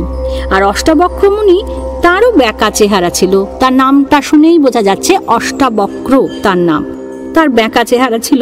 এইবার তিনি ভাবছেন যে ভগীরথ বোধহয় তাকে ব্যঙ্গ করার জন্য এরকম বেঁকে, ও যে উঠতে পারছে না সেটা তিনি বুঝতে পারছেন না। তিনি কি করলেন, তখন তো মুনি ঋষিদের ভীষণ রাগ তেজ, ফটাফট সাপ দিয়ে দিত। তিনি সাপ দিলেন, আর সাপ দিলেন আবার সেটাই আমরা বলি না কখনো কথায় কথায় সাপে বর হলো, সেটাও বর দিলেন একসঙ্গেই, যে যদি আমাকে বিদ্রুপ করার জন্য তুমি এভাবে বাঁকা হয়ে দাঁড়িয়ে থাকো তাহলে তোমার দেহ ওরকম বাঁকাই হয়ে যাবে, আর যদি তোমার দেহ সত্যি সত্যি বাঁকা হয় তবে তুমি সুন্দর সুঠাম দেহের অধিকারী হবে। ব্যাস, অষ্টাবক্র সাপে বর হলো, সুন্দর স্বাস্থ্যের অধিকারী হলেন ভগীরথ। কপিল মুনির শাপে ভস্ম হয়ে যাওয়া সগর রাজার 60,000 ছেলেকে পাতাল থেকে উদ্ধার করতে গোকর্ণতে কঠোর তপস্যা শুরু করলেন ভগীরথ। এবার তাহলে কপিল মুনি কেন সগরের ছেলেদের ভস্ম করলেন সে গল্প শুনি। সগর রাজার স্ত্রী কেশিনী লাউয়ের মতো একটা পিণ্ড প্রসব করেছিলেন। সেই পিণ্ড ঘি ভর্তি গরম পাত্রে রাখা হলো। কালক্রমে তা থেকে 60,000 দুঃসাহসী বলবান কিন্তু অত্যাচারী ছেলের জন্ম হলো। সগর রাজা 100টি অশ্বমেধ যজ্ঞের আয়োজন করলেন। 100তম যজ্ঞের ঠিক আগে, অর্থাৎ 100টা যজ্ঞ করবেন তো, এই 100টা যজ্ঞের ঠিক আগে মানে 99তম যজ্ঞ হয়ে যাবার পর ইন্দ্র খুব ভয় পেয়ে গেলেন যে 100টা অশ্বমেধ যজ্ঞ, তাহলে তো একটা অনেক বড় ব্যাপার। ইন্দ্র তো সবসময় ভয় ছিল যে তার সিংহাসন বোধহয় কেউ কেড়ে নেবে। তো ইন্দ্র ভয় পেয়ে করলো কি, যজ্ঞের ঘোড়াটাকে কপিল মুনির আশ্রমে লুকিয়ে রাখলেন। এইবার সগরের সেই অসংযমী অত্যাচারী ছেলেরা খুঁজতে খুঁজতে কপিল মুনির আশ্রমে এসে উপস্থিত। দেখলো সেইখানে সেই যজ্ঞের ঘোড়া রয়েছে।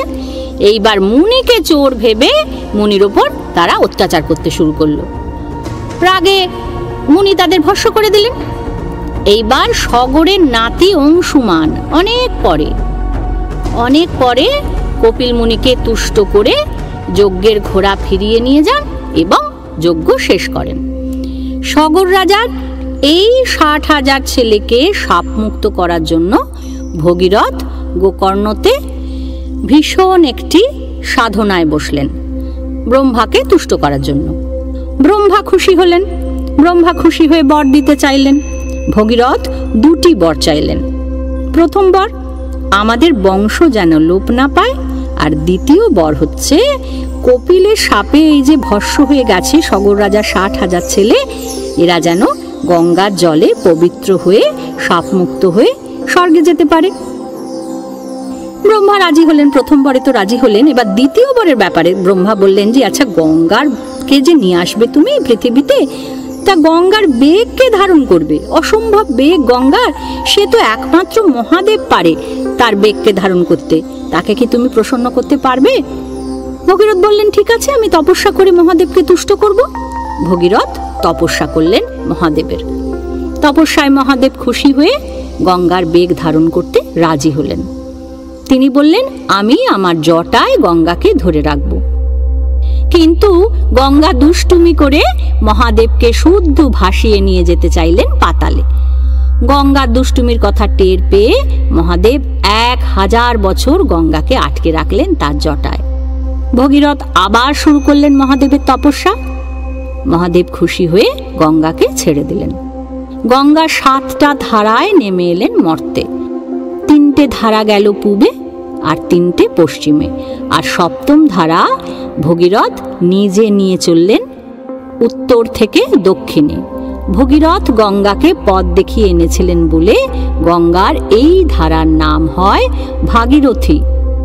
গঙ্গার চলার পথে এক জায়গায় রাজর্ষি জহ্নু এক যজ্ঞের আয়োজন করছিলেন। গঙ্গা আবার দুষ্টুমি করে জহ্নুর যজ্ঞের উপকরণ ভাসিয়ে নিয়ে চললেন। জহ্নু রেগে গিয়ে এক গণ্ডুসে খেয়ে ফেললেন গঙ্গাকে। মুনি ঋষি দেবতারা সবাই এসে জহ্নুর কাছে হাত জোর করে গঙ্গার মুক্তি প্রার্থনা করলেন। বললেন গঙ্গা আপনার মেয়ের মতো, ওর অপরাধ নেবেন না, ওকে ছেড়ে দিন। অগত্যা জহ্নু খুশি হয়ে গঙ্গাকে মুক্তি দিলেন তার কান দিয়ে। আবার কেউ কেউ বলেন যে জানু দিয়ে তিনি গঙ্গাকে মুক্তি দিয়েছিলেন। যাই হোক, জহ্নুর কন্যার পরিচয়ে গঙ্গার নাম হলো জাহ্নবী। হরিবংশ মতে গঙ্গা প্রথমে জহ্নুকে বিয়ে করতে চেয়েছিলেন। জহ্নু সে প্রস্তাব প্রত্যাখ্যান করায় গঙ্গা অভিমানে তার যজ্ঞ পণ্ড করে দেন। যাই হোক, শেষ পর্যন্ত গঙ্গাকে পাতালে কপিল মুনির আশ্রমে নিয়ে এলেন ভগীরথ। গঙ্গার স্পর্শে সগর রাজার 60,000 ছেলে প্রাণ ফিরে পেল। একটি বিশেষ তিথিতে এই ঘটনাটি ঘটেছিল। যে তিথিতে ঘটেছিল সেই তিথিটি হলো মকর সংক্রান্তি তিথি। এই দিনে গঙ্গার স্পর্শে সগর রাজার 60,000 ছেলে মুক্তি পেয়েছিল। কোথায় হয়েছিল এই ঘটনাটা? গঙ্গাসাগরে কপিল মুনির আশ্রমে। গঙ্গাসাগর অর্থাৎ গঙ্গা যেখানে সাগরে এসে মিলিত হচ্ছে, সেইখানে কপিল মুনির আশ্রমে এই ঘটনাটি ঘটেছিল। কপিল মুনির আশ্রমেই তো কপিল মুনি অভিশাপ দিয়ে সগর রাজা 60,000 ছেলেকে ভস্ম করে দিয়েছিলেন। ভগীরথ সেইখানে গঙ্গাকে নিয়ে এলেন এবং গঙ্গার স্পর্শে তারা মুক্তি পেল। এইটি মকর সংক্রান্তির দিন কপিল মুনির আশ্রমে গঙ্গাসাগরে হয়েছিল। সেই জন্য আজও বহু ধর্মপ্রাণ বিশ্বাসী মানুষ যারা এই গঙ্গাসাগরে কপিল মুনির আশ্রমে এই মকর সংক্রান্তির তিথিতে আসেন এবং গঙ্গাসাগরে স্নান করেন। গঙ্গার পবিত্র স্পর্শে সাপ মুক্ত হয়ে স্বর্গে গেলেন সগর রাজার 60,000 ছেলে। সার্থক হলো ভগীরথের এই নিরলস তপস্যা। এই গল্পে দুই ভাইয়ের মন ভরে গেল। তারা আরও গল্প শুনতে চাইলেন। তারা শুনতে চাইলেন সমুদ্র মন্থনের কাহিনী। সে কাহিনীও শোনালেন বিশ্বামিত্র, শোনালেন সমুদ্র মন্থনের কাহিনী। তাহলে আমরাও শুনি সমুদ্র মন্থনের কাহিনী। সমুদ্র মন্থনের কাহিনী দু জায়গায় আছে, রামায়ণেও আছে, মহাভারতেও আছে। রামায়ণে বাল্মীকির কলম থেকে এসেছে, আর মহাভারতের স্রষ্টা ব্যাসদেব তিনি আলাদাভাবে লিখেছেন মহাভারতে। আমরা আজকে রামায়ণে যেমন আছে সেই রকম শুনব। সত্য যুগে কোনো এক সময়ে দেবতা এবং অসুর দুপক্ষই অমৃত পানের জন্য ব্যস্ত হয়ে পড়লেন। অমৃত পানের জন্য এত উৎসাহ কেন তাদের? 3টে কারণ ছিল। মূলত 1 নম্বর কারণ হলো অমৃত পান করলে তারা অমর হতে পারবেন। 2 জরাকে জয় করতে পারবেন। 3 সুস্থ সবল দেহের অধিকারী হতে পারবেন। তাই এই 3টেই তো ভীষণ একটা লোভনীয় ব্যাপার না? সবাই চাইবে, রাক্ষসরাও চাইছে, দেবতারাও চাইছে, সবাই চাইছে যে অমৃত পান করব। কিন্তু সেই অমৃত কোথায়? অমৃত কোথায় আছে? অমৃত আছে সমুদ্রের গর্ভে। কিভাবে পাওয়া যাবে সেই অমৃত? না, মন্থন করতে হবে সমুদ্রকে। দুধকে মন্থন করলে যেমন দুধ থেকে মাখন বেরিয়ে আসে, তেমনি সমুদ্রকেও মন্থন করলে তার গর্ভ থেকে উঠে আসবে এই দেবাসুরের প্রার্থিত পানীয় অমৃত। মন্থন কি না? মন্থন একটা প্রসেস। যে প্রসেসে দুধ থেকে মাখন বের করা হয়, ঠিক তেমনি সেই প্রসেসেই সমুদ্রকেও মন্থন করলে তার গর্ভ থেকে উঠে আসবে দেবাসুরের প্রার্থিত পানীয় অমৃত। কাজেই দেবতা আর অসুররা মিলে শুরু করলেন সমুদ্র মন্থন। তো মন্থন করতে গেলে তো একটা মন্থন দণ্ড চাই, একটা লাঠির মতন জিনিস, যেটা দিয়ে দুধকেও তাই করা হয়। সেটা দিয়ে কন্টিনিউ একভাবে ওই একটা লাঠি আর একটা দড়ি, এই দিয়ে সমানে ঘুরিয়ে ঘুরিয়ে মন্থন দণ্ডের ওপর পাক লাগিয়ে সমানে দড়ির 2 মাথা দিয়ে ঘুরিয়ে ঘুরিয়ে পর্যায়ক্রমে টেনে টেনে টেনে টেনে ঘোরানো হয় মন্থন দণ্ডকে, এবং আস্তে আস্তে দুধ থেকে আলাদা হয়ে যায় মাখনটা। ঠিক সেইভাবে মন্থন করতে হবে সমুদ্রকে, তাহলে মন্থন দণ্ড চাই। এবারে সমুদ্রকে মন্থন করতে হবে, অত বড় মন্থন দণ্ড কোথায় পাওয়া যাবে? না, ধরো মন্দার পর্বতকে। বড় পর্বত না হলে তো আর সমুদ্র মন্থন হবে না। তখন মন্দার পর্বতকে ধরা হলো যে সে যদি এই মন্থন দণ্ডের কাজটা করে দিতে রাজি হয়। ভালো কথা, গিয়ে তাকে রিকোয়েস্ট করা হলো যে তুমি কি মন্থন দণ্ড হবে? তো মন্দার পর্বত রাজি হলেন মন্থন দণ্ড হতে। এইবার চাই দড়ি। এবার একটা বিশাল দড়ি চাই। অত বড় দড়ি কোথায় পাওয়া যাবে? আর বড় দড়ি না হলে তো হবেও না, কারণ মন্দার পর্বতকে বেশ কয়েকটা পাক দিতে হবে। তাহলে কোথায় দড়ি, কোথায় কি হবে? না, নাগরাজ বাসুকিকে বলা হলো। বাসুকি বললেন, আচ্ছা আমি হব মন্থনের দড়ি। 1000 বছর ধরে মন্থন চলল। এই মন্থনের কষ্ট সহ্য করতে না পেরে এইবার বাসুকি নাগ বমি করতে শুরু করলেন। এইবার বাসুকি তো নাগ, মানে সাপ। সে যখন বমি করছে, তার বমির সঙ্গে উঠে এলো সাংঘাতিক বিষ, হলাহল। যন্ত্রণায় মন্দারের পাথর কামড়ে ধরলেন বাসুকি। হলাহল ছড়িয়ে পড়তে লাগলো সর্বত্র। প্রমাদ গুনলেন দেবতারা, কি হবে? বাসুকি বমি করতে শুরু করেছে, বিষ বেরিয়ে আসছে, বিষ মিশে যাবে সর্বত্র। তারা সঙ্গে সঙ্গে মহাদেবের শরণাপন্ন হলেন। মহাদেব ছাড়া আর কে উদ্ধার করবে এই বিপদ থেকে? বিষ্ণু গেলেন মহাদেবের কাছে, গিয়ে মহাদেবকে বললেন, প্রভু আপনি দেবাদিদেব, আপনি এই হলাহল গ্রহণ করুন, না হলে যে জগৎ বাঁচবে না। দেবতাদের অনুরোধে হলাহল পান করলেন মহাদেব। বিষের ক্রিয়ায় মহাদেবের গলা নীল হয়ে গেল। মহাদেব তো নিচে নামালেন না, পেটে বিষটা নামালেন না, গলায় ধারণ করলেন এবং গলাটা নীল হয়ে গেল। তাই জন্যে মহাদেবের আরেক নাম নীলকণ্ঠ। নিশ্চিন্ত হলেন দেবতারা, যাকে বিষের ব্যাপার স্যাপার মিটে গেছে। এইবার আবার মন্থন শুরু হলো। এদিকে মন্থনের জের সামলাতে না পেরে মন্দার পর্বত তো ক্রমশ নামতে নামতে পাতালে চলে গেল। দেবতা আর গন্ধর্বরা আবার বিষ্ণুর কাছে দৌড়লো যে, প্রভু কিছু উপায় করুন, মন্দার পর্বত তো নেমে চলে যাচ্ছে। বিষ্ণু কূর্ম রূপ ধারণ করলেন। কূর্ম মানে কচ্ছপ। কচ্ছপের রূপ ধারণ করে পাতালে চলে গেলেন আর পিঠের ওপর তুলে নিলেন মন্দার পর্বতকে। আবার শুরু হলো সাগর মন্থন। আরো 1000 বছর ধরে চলল। এইবার প্রথম উঠে এলো, এই সমুদ্র মন্থনের ফলে প্রথম যিনি এলেন, প্রথম যাকে পাওয়া গেল তিনি হলেন ধন্বন্তরী। দণ্ড আর কমণ্ডলু হাতে উঠে এলেন ধন্বন্তরী। ধন্বন্তরীর পরে উঠে এলেন 60 কোটি অসামান্য সুন্দরী, যাদের বলা হয় স্বর্গের অপ্সরা।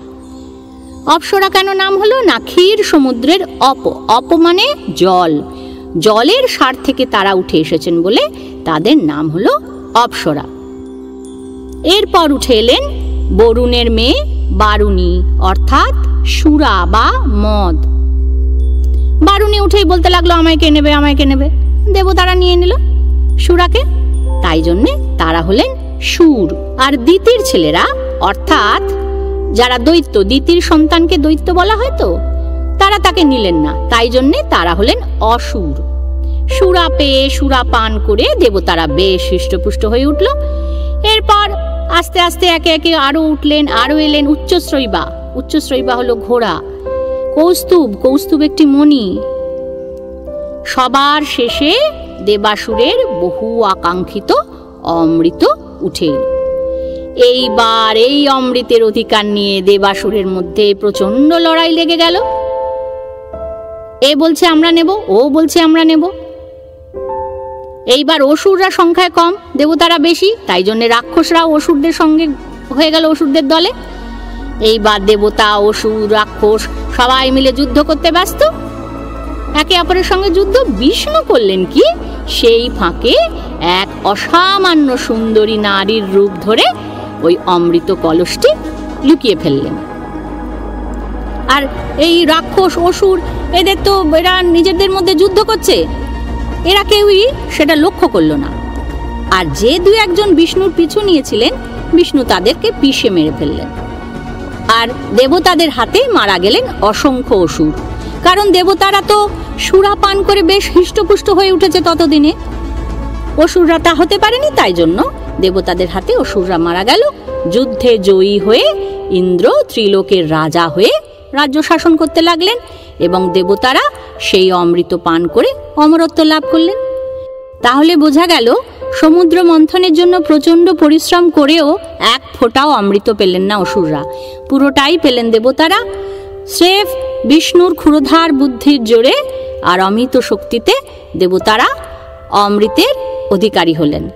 এই হলো রামায়ণে যে কাহিনী বর্ণিত আছে, রামায়ণে বর্ণিত সমুদ্র মন্থনের কাহিনী। এই গল্প শুনতে শুনতে সে রাত সেখানেই কেটে গেল। পরের দিন সকালে বিশ্বামিত্রের আসার খবর পেয়ে সেখানকার ঋষিরা সুন্দর একটি নৌকা নিয়ে এলেন। সেই নৌকোতে গঙ্গা পার হয়ে গঙ্গার উত্তর তীরে বিশালায় এলেন তারা সবাই। খবর পেয়ে ছুটে এলেন বিশালার রাজা সুমতি। তিনি বিশ্বামিত্রের কাছে রাম লক্ষ্মণের পরিচয় শুনে সবাইকে পরম সমাদরে নিয়ে গেলেন নিজের প্রাসাদে। সে রাত বিশালায় কাটিয়ে পরদিন সবাই এসে পৌঁছলেন মিথিলায়। মিথিলা হলো রাজা জনকের রাজধানী, বিদেহর রাজধানী বলে বিদেহ নামেও পরিচিত। মিথিলার মেয়ে বলেই সীতার আরেক নাম মৈথিলী। মিথিলায় এক নির্জন পরিত্যক্ত আশ্রম দেখে রাম বিশ্বামিত্রকে জিজ্ঞেস করলেন যে এই আশ্রমটি কার ছিল মুনিবর? বিশ্বামিত্র বললেন, এখানে গৌতমের আশ্রম ছিল, ঋষি গৌতমের আশ্রম। অহল্যার সঙ্গে এখানে অনেক দিন কাটিয়েছেন ঋষি গৌতম। আজ এই পর্যন্তই রইল। পরের পর্বে আমরা শুনব অহল্যার কাহিনী। আর মিথিলায় তো রামচন্দ্র এসেই গেছেন। রামচন্দ্র মিথিলায় এসে হরধনু ভঙ্গ করবেন, এই সব রামায়ণের গল্প নিয়ে আবার শুরু করব পরের পর্ব। তখন আমরা পরিচিত হব সীতার সাথে, রাজা জনকের সাথে। এখন তাহলে রাম লক্ষ্মণ এসে পৌঁছেছেন ঋষি গৌতমের আশ্রমে। তারা জানতে চাইছেন যে এই আশ্রমটি ফাঁকা কেন। বিশ্বামিত্রকে তারা জিজ্ঞাসা করলেন যে এখন তারা কোথায় মুনিবর? কৌতূহলী হয়ে দুই ভাই জিজ্ঞাসা করলেন। মহর্ষি বললেন, অহল্যা একবার একটা অন্যায় কাজ করে ফেলেন। গৌতম তাকে শাপ দেন, তুমি সবার চোখে অদৃশ্য হয়ে শুধুমাত্র হাওয়া খেয়ে থাকবে।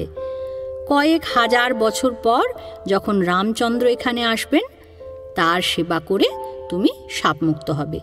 এই বলে ঋষি গৌতম তপস্যা করতে চলে গেলেন হিমালয়ে। অহল্যার পাষাণী হয়ে থাকার কথা কিন্তু মহর্ষি বাল্মীকি বালকাণ্ডে লেখেননি, সে কথা লেখা আছে উত্তরকাণ্ডে।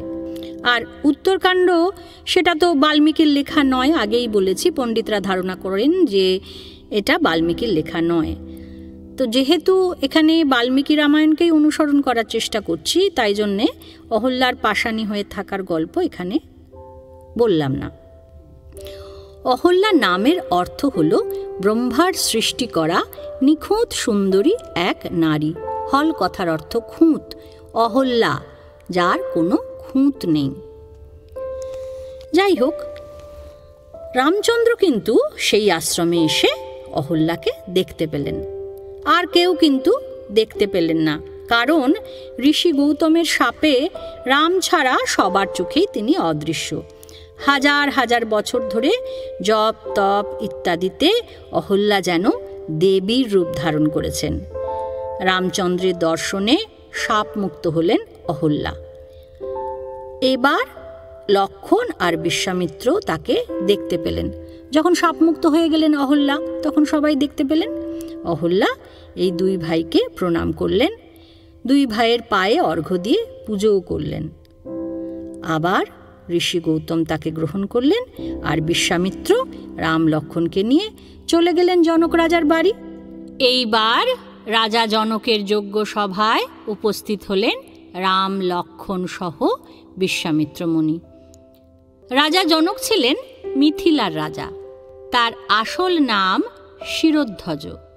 আসলে জনক কিন্তু কোনো নাম নয়, জনক একটা উপাধি মাত্র। মিথিলা নাম যার থেকে, সেই মিথির থেকেই এসেছে এই জনক উপাধি। মিথির এক নাম ছিল জনক। মিথির পরবর্তী যারা বংশধর ছিলেন তাদের সকলকেই এই জনক উপাধি গ্রহণ করতে হয়েছিল। তবুও এই সীতার বাবা শিরোধ্বজ, একেই কিন্তু সাধারণভাবে জনক রাজা হিসেবে চিহ্নিত করা হয়। তিনি ছিলেন ব্রহ্মজ্ঞানী, রাজর্ষি। তার যোগ আর ভোগ দুইই ছিল, এ এক বিরল দৃষ্টান্ত। তাই জন্যে এই রাজা জনকেরই উল্লেখ আমরা বারবার বিভিন্ন পুরাণ কথায় পাই। বিষ্ণু পুরাণ মতে 56 জন জনক ছিলেন। ইনি ছিলেন সীতার পালক পিতা আর উর্মিলার জন্মদাতা পিতা। মান্ডবী এবং শ্রুতকীর্তির জ্যাঠামশাই, কুশধ্বজের দাদা, হর্ষরোমার ছেলে। জনকের বাবার নাম ছিল হর্ষরোমা। রাজা জনকের পরিচয় তো আমরা পেলাম। সেই রাজা জনকের রাজসভায় এসে উপস্থিত হলেন রাম লক্ষ্মণ। সেখানে জনক রাজার পুরোহিত আর অহল্যার ছেলে শতানন্দ মায়ের শাপ মুক্তির জন্য রামকে আন্তরিক কৃতজ্ঞতা জানালেন। শোনালেন রামের কুলপুরোহিত বশিষ্ঠর সঙ্গে বিশ্বামিত্রের যে শত্রুতার কাহিনী, যে কাহিনী আগেই আমি বলেছি।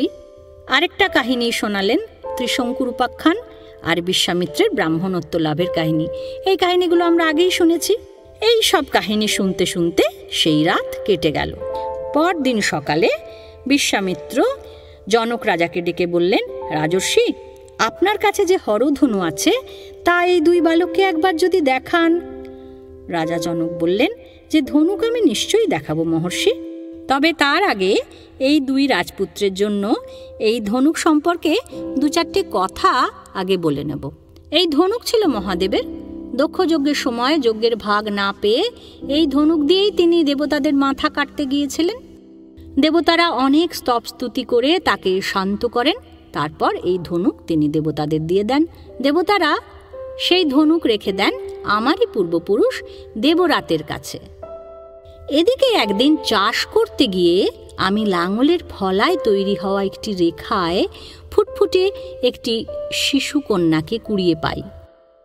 লাঙলের রেখার আরেক নাম সীতা, তাই জন্য সেই মেয়ের নাম আমি রাখলাম সীতা। সীতাকে আমি প্রাণের চেয়ে বেশি ভালোবাসি। আমি ঠিক করেছি সীতা বীর্য শুল্কা হবেন, অর্থাৎ যে সীতাকে বিয়ে করবে তাকে পণ হিসেবে বীরত্ব দেখাতে হবে। অনেক রথী মহারথী এসেছেন, সেই পণ কেউ দিতে পারেনি। সেই পণ কি? সেটা আর বেশি কিছু নয়, শুধু এই হরধনুতে জ্যা আরোপ করতে হবে। যিনি এই হরধনুতে জ্যা আরোপ করতে পারবেন আমার সীতা মা তার গলাতেই মালা দেবে। এটি রাজা জনক, বিশ্বামিত্র এবং রাম লক্ষ্মণ দুই ভাইকে শোনালেন। এবার রাজা জনকের আদেশে হরধনু আনানো হলো যজ্ঞসভায়। ৫,০০০ মহাশক্তিশালী লোক অনেক কষ্টে ৮ চাকাওয়ালা একটা গাড়িতে করে হরধনু নিয়ে এলেন। সেই গাড়ির ওপর এক বিশাল লৌহ নির্মিত মঞ্জুষা অর্থাৎ লোহার সিন্দুকে রাখা ছিল দিব্য হরধনু। রাজা জনক হাত জোর করে বিশ্বামিত্রকে বললেন যে মানুষ তো দূরস্থান, সুর অসুর রাক্ষস যক্ষ কেউই এই দিব্য ধনুতে জ্যা রোপণ করতে পারেননি। একে তুলতেই পারেনি, তীর লাগাতে পারেনি, এর জ্যা ধরে টানতেও পারেনি। হে মুনিবর, আপনি দয়া করে রাজপুত্রদের বলুন এই হরধনু যদি তারা জ্যা রোপণ করতে পারেন। বিশ্বামিত্রের আদেশে রাম তখন সেই বিশাল ধনুকের মাঝখানটা ধরলেন।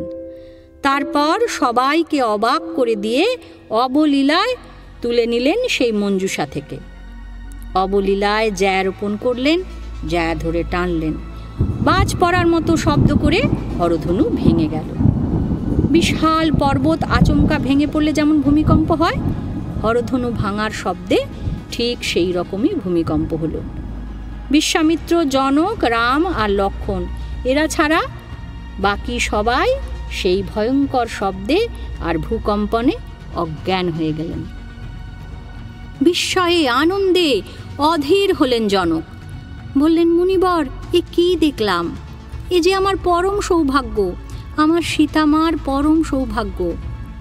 রামের সঙ্গে সীতার বিয়ে হলে জনকের বংশ ধন্য হয়ে যাবে। আপনি দয়া করে অনুমতি দিন মুনিবর, আমার দূতরা অযোধ্যায় যাক, মহারাজ দশরথকে নিয়ে আসুক। অনুমতি দিলেন বিশ্বামিত্র। দূত ছুটল অযোধ্যায়। জনকের দূত ছুটল দশরথকে আনতে। দূতেদের মুখে সব খবর শুনে দশরথ তো একেবারে আহ্লাদে আটখানা। সঙ্গে সঙ্গে বশিষ্ঠ, বামদেব, জাবালি ইত্যাদি পুরোহিত, চতুরঙ্গ সেনা আর প্রচুর ধনরত্ন নিয়ে মিথিলার পথে যাত্রা শুরু করলেন দশরথ। 4 দিন পর পৌঁছলেন মিথিলায়। দশরথকে খুব খাতির যত্ন করে ভেতরে নিয়ে গেলেন জনক। পরদিন বিয়ের পাকা কথা হয়ে গেল। 4 ভাইয়েরই একসাথে বিয়ে হবে। ঠিক হলো রামের সঙ্গে জনক রাজার পালিতা মেয়ে সীতার, লক্ষ্মণের সঙ্গে জনক রাজার নিজের মেয়ে উর্মিলা, ভরতের সঙ্গে জনক রাজার ছোট ভাই কুশধ্বজের বড় মেয়ে মান্ডবীর, আর শত্রুঘ্নর সঙ্গে কুশধ্বজের ছোট মেয়ে শ্রুতকীর্তির বিয়ে হবে। বিয়ের দিন যজ্ঞবেদিতে অগ্নি সাক্ষী রেখে সীতামালা দিলেন রামের গলায়। লক্ষ্মণ আর উর্মিলার বিয়ে হলো। মান্ডবী ভরতকে মালা দিলেন, আর শত্রুঘ্ন আর শ্রুতকীর্তি এরাও মালা বদল করলেন। রামের বয়স তখন 12 পেরিয়ে 13 চলছে, আর ভরত, লক্ষ্মণ, শত্রুঘ্নও তো একই, আর সীতার বয়স 6। সবাই এখনকার তুলনায় অনেক বাচ্চা, কিন্তু তখন এই রকমই বিয়ে হতো। তাহলে 13 বছরের রামচন্দ্র হরধনু ভেঙে 6 বছরে সীতাকে জিতে নিলেন সীতার গলায় মালা দিয়ে। সীতা হলেন রামের স্ত্রী, জনকের পালিতা কন্যা, রামায়ণের নায়িকা। জনকের মেয়ে, তাই তিনি জানকী। মিথিলার মেয়ে, তাই তিনি মৈথিলী। আবার বিদেহেরও মেয়ে, তাই তিনি বৈদেহী। আর খেতে লাঙলের ফলায় টানা যে দাগ, সেই দাগকে বলা হয় সীতা। সেই দাগের ওপর রাজা জনক তাকে কুড়িয়ে পেয়েছিলেন বলে তার নাম রাখেন সীতা। মহাদেবের দক্ষযজ্ঞ নাশকারী ধনুক সুনাভ, সেই সুনাভ ভঙ্গ করে রামচন্দ্র তাকে অর্জন করেছিলেন। অসামান্য সুন্দরী ছিলেন সীতা। চাঁপা ফুলের মতো গায়ের রং, টিকালো নাক, পদ্মের পাপড়ির মতো টানা টানা চোখ। এমন রূপ সে যুগে তেমন কোনো নারীর ছিল না, একবার দেখলে চোখ ফেরানো যায় না। 12 বছর রামের সঙ্গে ঘর করেছিলেন তিনি। 18 বছর বয়সে 25 বছরের রামের হাত ধরে সীতা বনবাসী হন। সে গল্প পরে আমরা তো শুনবই। তাহলে এখন আমরা সীতার নাম, সীতার রূপ, সীতার পরিচয় জানলাম। সীতা রামায়ণের সর্বশ্রেষ্ঠ নারী চরিত্রের মধ্যে একটি। সীতা সমস্ত রকমের ত্যাগ, ধৈর্য, পাতিব্রত, পবিত্রতা এবং উদারতার বিমূর্ত মাতৃ প্রতিমা। রামচন্দ্র তার উপর কোনো সুবিচার করতে পারেননি বা করেননি, যাই হোক, কিন্তু সীতা কখনোই রামকে দোষারোপ করেননি। তিনি নিজের অদৃষ্টকে দোষারোপ করেছেন। এটি তার মহৎ চরিত্রের উদাহরণ। বা বাল্মীকি সীতাকে একটি মহৎ চরিত্র হিসেবে এঁকেছেন। যেভাবে রামের মহত্ব দেখিয়েছেন বাল্মীকি রামায়ণে, ঠিক সেইভাবে আমরা যত যত রামায়ণের গল্পে এগোবো দেখব যে সীতার চরিত্রটিও রামের মতনই একটি মহৎ চরিত্র। অত্যন্ত বিদুষী ছিলেন তিনি। তার বিভিন্ন কথোপকথন আমরা যখন পাব তখন দেখব যে সব কিছুকে ছাপিয়ে গেছে তার সহ্য গুণ। অসম্ভব সহ্য শক্তি ছিল। পৃথিবীর মতো সর্বংসহা ছিলেন তিনি। এই দিন সীতার সাথে আরও তার 3 বোন উর্মিলা, মান্ডবী এবং শ্রুতকীর্তি, এই 3 বোনের লক্ষণ, ভরত, শত্রুঘ্ন, এই 3 ভাইয়ের সঙ্গে এই 3 জনের বিয়ে হয়। এই 3টি চরিত্র, এই উর্মিলা, মান্ডবী, শ্রুতকীর্তি, এই 3টি চরিত্র খুবই উপেক্ষিত, ভীষণ উপেক্ষিত চরিত্র তারা। আমরা শুধু নামটুকুই পাই, এছাড়া আর কিছুই পাই না। লক্ষণের স্ত্রী উর্মিলা, তিনি ছিলেন রাজা জনকের নিজের মেয়ে। এর গর্ভে লক্ষণের অঙ্গদ আর চন্দ্রকেতু নামে 2 ছেলে হয়। রামায়ণে বড় উপেক্ষিতা চরিত্র, ভীষণ ত্যাগ এই চরিত্রের। কারণ লক্ষণ এই বিবাহিতা স্ত্রী আর 2 সন্তান, এদেরকে রেখে দিয়েই কিন্তু বনবাসে গেছিলেন দাদা বৌদির সঙ্গে। একবারও এদের কথা ভাবেননি। সেটি বাল্মীকিরও কোনো উল্লেখ নেই।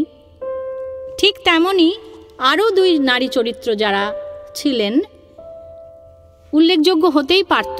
ভরতের স্ত্রী মান্ডবী, রাজা জনকের ছোট ভাই কুশধ্বজের মেয়ে। এর গর্ভে ভরতের তক্ষ আর পুষ্কল নামে 2 ছেলে হয়। রামায়ণে এনার কথা খুব বেশি বলা নেই, শুধু নামমাত্র উল্লেখ আছে। আরও একজন রাজা কুশধ্বজের ছোট মেয়ে শ্রুতকীর্তি, ইনি ছিলেন শত্রুঘ্নের স্ত্রী। এরও নামমাত্র উল্লেখ আছে।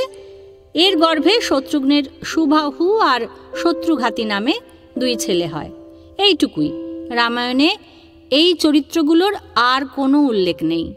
খুবই উপেক্ষিতা এই চরিত্র। বাল্মীকি এদের এইভাবেই লিখে রেখে গেছেন, সুতরাং আমাদের তো কিছু করার নেই। যাই হোক, খুব ধুমধাম করে ভীষণ আনন্দের সঙ্গে বিয়ে হলো 4 রাজপুত্র আর 4 রাজকন্যার। বিয়ের পর 4 ছেলে আর 4 পুত্রবধূকে নিয়ে অযোধ্যায় ফিরে চললেন রাজা দশরথ। বিশ্বামিত্র ফিরে গেলেন হিমালয়ে আবার তপস্যা করতে। পথে হঠাৎ প্রবল ঝড় আর ভূমিকম্প দেখা দিল। আকাশ ঘন কালো হয়ে এলো, বড় বড় গাছ ভেঙে পড়তে লাগলো। ধুলোর ঝড়ে জ্ঞান হারালো দশরথের সেনারা। সবাই খুব অমঙ্গল আশঙ্কা করছেন।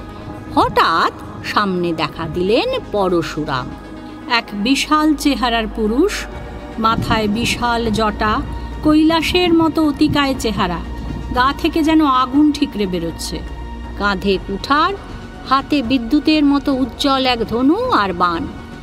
ভয়ে সবাই তার বন্দনা করতে শুরু করলেন।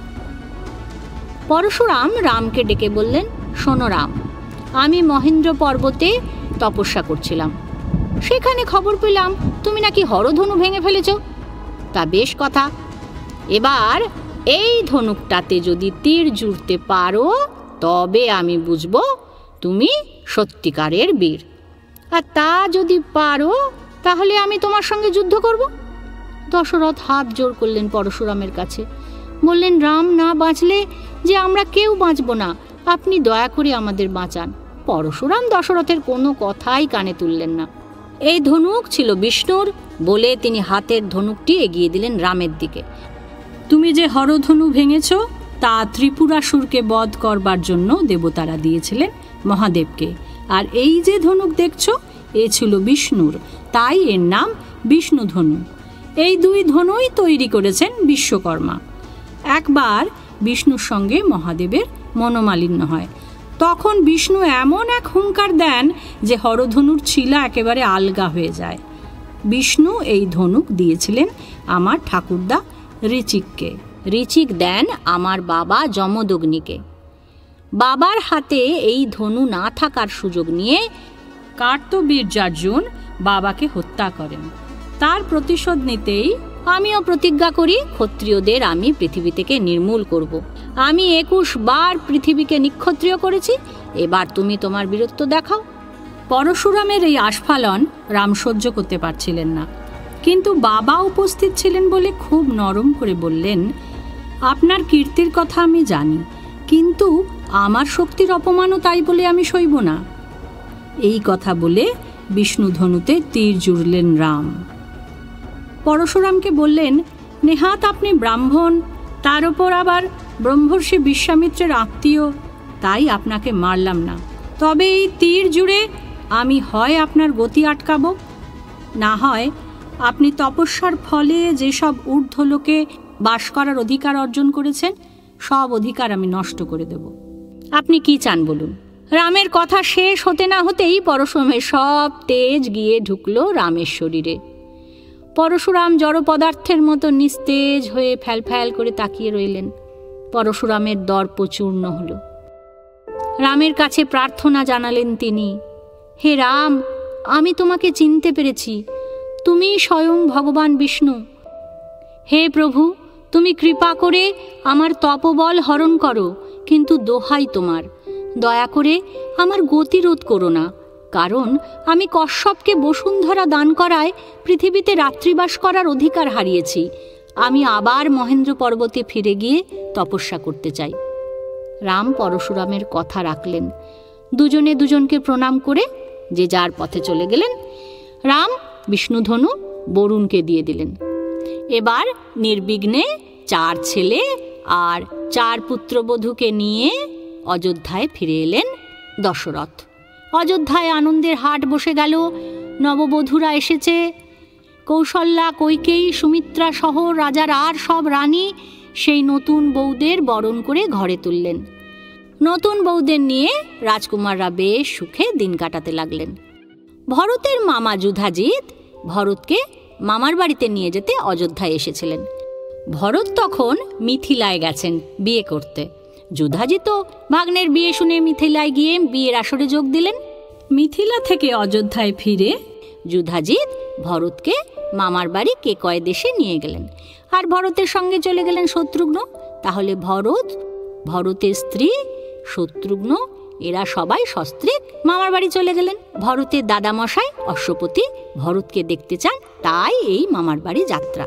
এইখানেই রামায়ণের আদিকাণ্ড বা বালকাণ্ড শেষ হলো। পরের পর্বে আমরা রামায়ণের অযোধ্যাকাণ্ড শুনব। তাহলে আজ এই পর্যন্তই। যদি কারো রামায়ণের এই গল্পগুলো শুনতে ভালো লাগে তাহলে চ্যানেলটাকে সাবস্ক্রাইব করবেন আর ভিডিওটাতে লাইক করবেন, ভিডিওটা শেয়ার করবেন। পরের পর্বে আমরা আরও খানিকটা রামায়ণের গল্প শুনব, আরও রামায়ণের চরিত্রদের সঙ্গে পরিচিত হব। আমি তানিয়া আবার আসব রামায়ণের গল্প আর রামায়ণের চরিত্রদের নিয়ে।